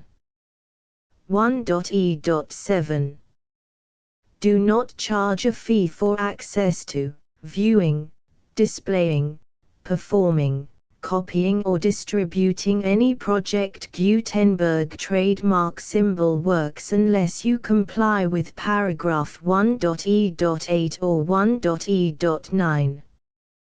1.e.8 You may charge a reasonable fee for copies of or providing access to or distributing Project Gutenberg trademark symbol electronic works provided that you pay a royalty fee of 20% of the gross profits you derive from the use of Project Gutenberg trademark symbol works calculated using the method you already use to calculate your applicable taxes. The fee is owed to the owner of the Project Gutenberg trademark symbol trademark, but he has agreed to donate royalties under this paragraph to the Project Gutenberg Literary Archive Foundation. Royalty payments must be paid within 60 days following each date on which you prepare, or are legally required to prepare, your periodic tax returns. Royalty payments should be clearly marked as such and sent to the Project Gutenberg Literary Archive Foundation at the address specified in Section 4, Information about donations to the Project Gutenberg Literary Archive Foundation. You provide a full refund of any money paid by a user who notifies you in writing, or by email, within 30 days of receipt that he does not agree to the terms of the full Project Gutenberg trademark symbol license. You must require such a user to return or destroy all copies of the works possessed in a physical medium and discontinue all use of and all access to other copies of Project Gutenberg trademark symbol works. You provide, in accordance with paragraph 1.f.3, a full refund of any money paid for a work or a replacement copy, If a defect in the electronic work is discovered and reported to you within 90 days of receipt of the work, you comply with all other terms of this agreement for free distribution of Project Gutenberg trademark symbol works. 1.e.9. If you wish to charge a fee or distribute a Project Gutenberg trademark symbol electronic work or group of works on different terms than are set forth in this agreement, you must obtain permission in writing from the Project Gutenberg Literary Archive Foundation, the manager of the Project Gutenberg trademark symbol trademark. Contact the Foundation as set forth in Section 3 below.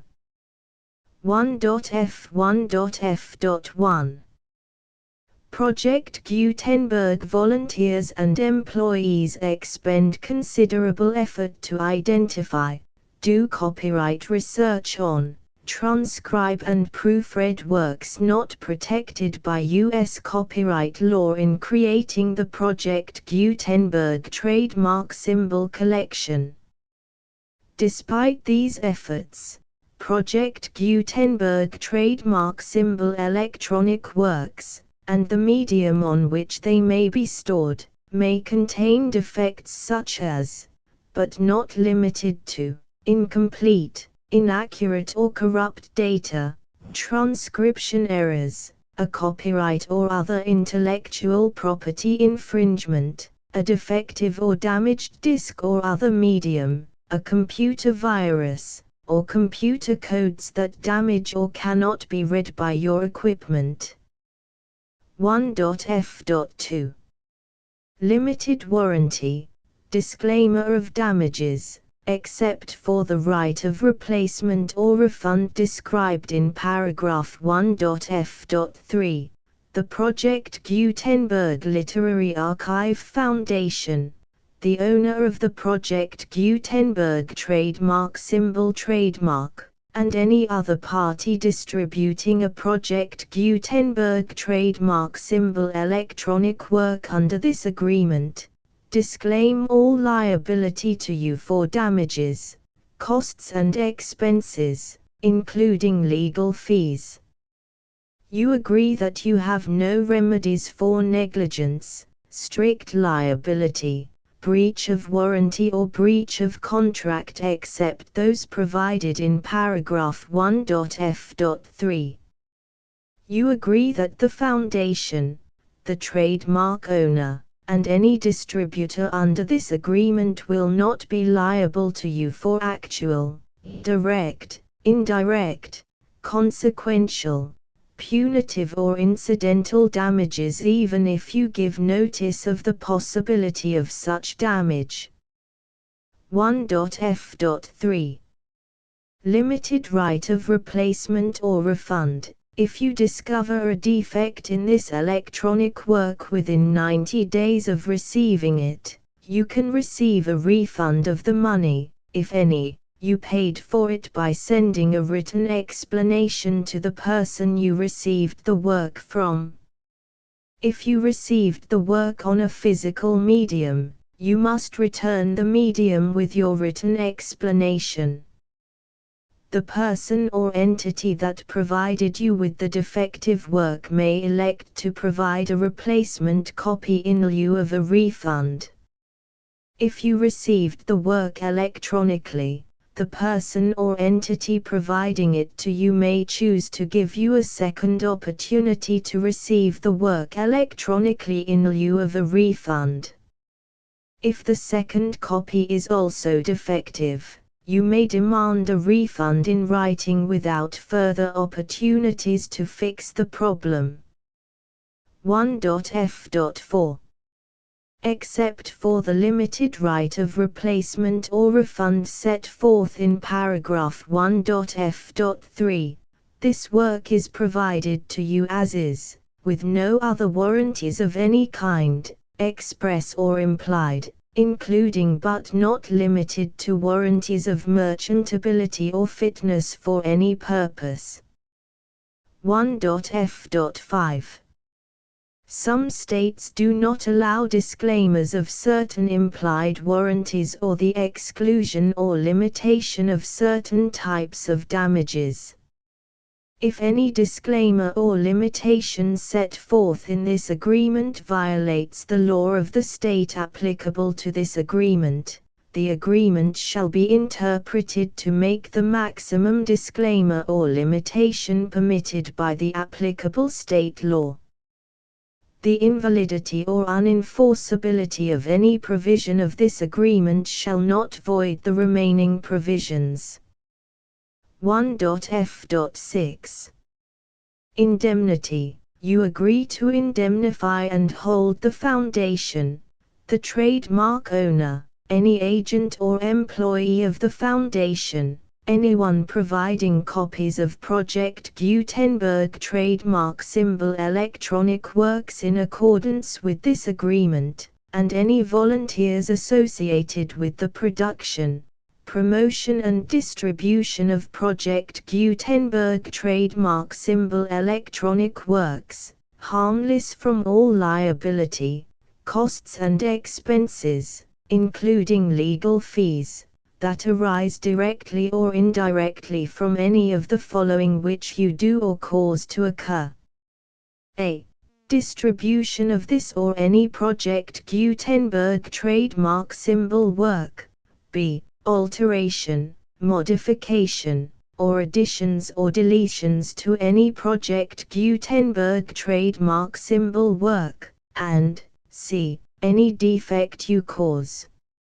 Section 2. Information about the mission of Project Gutenberg trademark symbol. Project Gutenberg trademark symbol is synonymous with the free distribution of electronic works in formats readable by the widest variety of computers, including obsolete, old, middle-aged and new computers.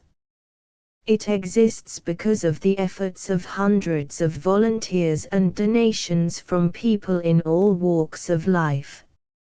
Volunteers and financial support to provide volunteers with the assistance they need are critical to reaching Project Gutenberg trademark symbol's goals and ensuring that the Project Gutenberg trademark symbol collection will remain freely available for generations to come.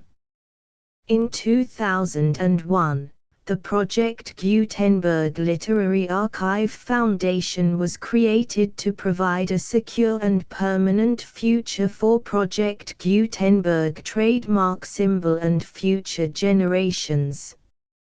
To learn more about the Project Gutenberg Literary Archive Foundation and how your efforts and donations can help, see sections 3 and 4 and the Foundation information page at www.gutenberg.org. Section 3.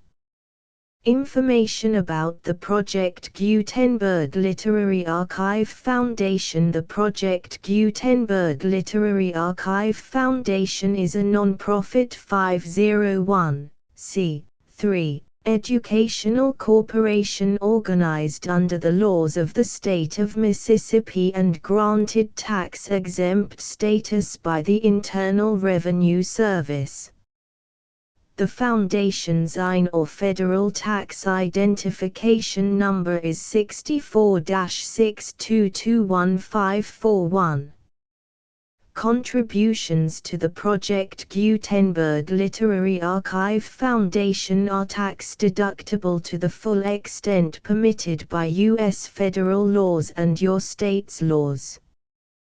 The Foundation's business office is located at 809 North 1500 West, Salt Lake City, UT 84116, 801-596-1887. Email contact links and up-to-date contact information can be found at the Foundation's website and official page at www.gutenberg.org/contact section 4.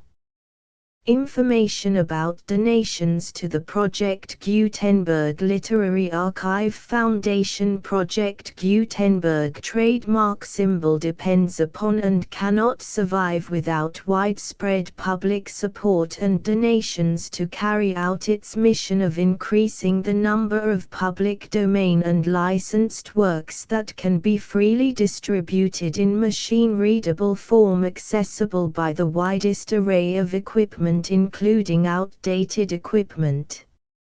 Many small donations, $1 to $5,000, are particularly important to maintaining tax-exempt status with the IRS. The Foundation is committed to complying with the laws regulating charities and charitable donations in all 50 states of the United States. Compliance requirements are not uniform and it takes a considerable effort, much paperwork and many fees to meet and keep up with these requirements. We do not solicit donations in locations where we have not received written confirmation of compliance. To send donations or determine the status of compliance for any particular state, visit www.gutenberg.org/donate. While we cannot and do not solicit contributions from states where we have not met the solicitation requirements, we know of no prohibition against accepting unsolicited donations from donors in such states who approach us with offers to donate. International donations are gratefully accepted, but we cannot make any statements concerning tax treatment of donations received from outside the United States. U.S. laws alone swamp our small staff.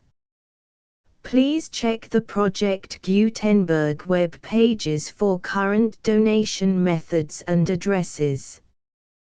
Donations are accepted in a number of other ways, including checks, online payments and credit card donations. To donate, please visit www.gutenberg.org/donate. Section 5. General information about Project Gutenberg trademark symbol. Electronic Works. Professor Michael S. Hart was the originator of the Project Gutenberg trademark symbol concept of a library of electronic works that could be freely shared with anyone. For 40 years, he produced and distributed Project Gutenberg trademark symbol ebooks with only a loose network of volunteer support. Project Gutenberg trademark symbol ebooks are often created from several printed editions, all of which are confirmed as not protected by copyright in the US unless a copyright notice is included. Thus, we do not necessarily keep ebooks in compliance with any particular paper edition. Most people start at our website, which has the main PG search facility, www.gutenberg.org. This website includes information about Project Gutenberg trademark symbol, including how to make donations to the Project Gutenberg Literary Archive Foundation, how to help produce our new ebooks, and how to subscribe to our email newsletter to hear about new ebooks.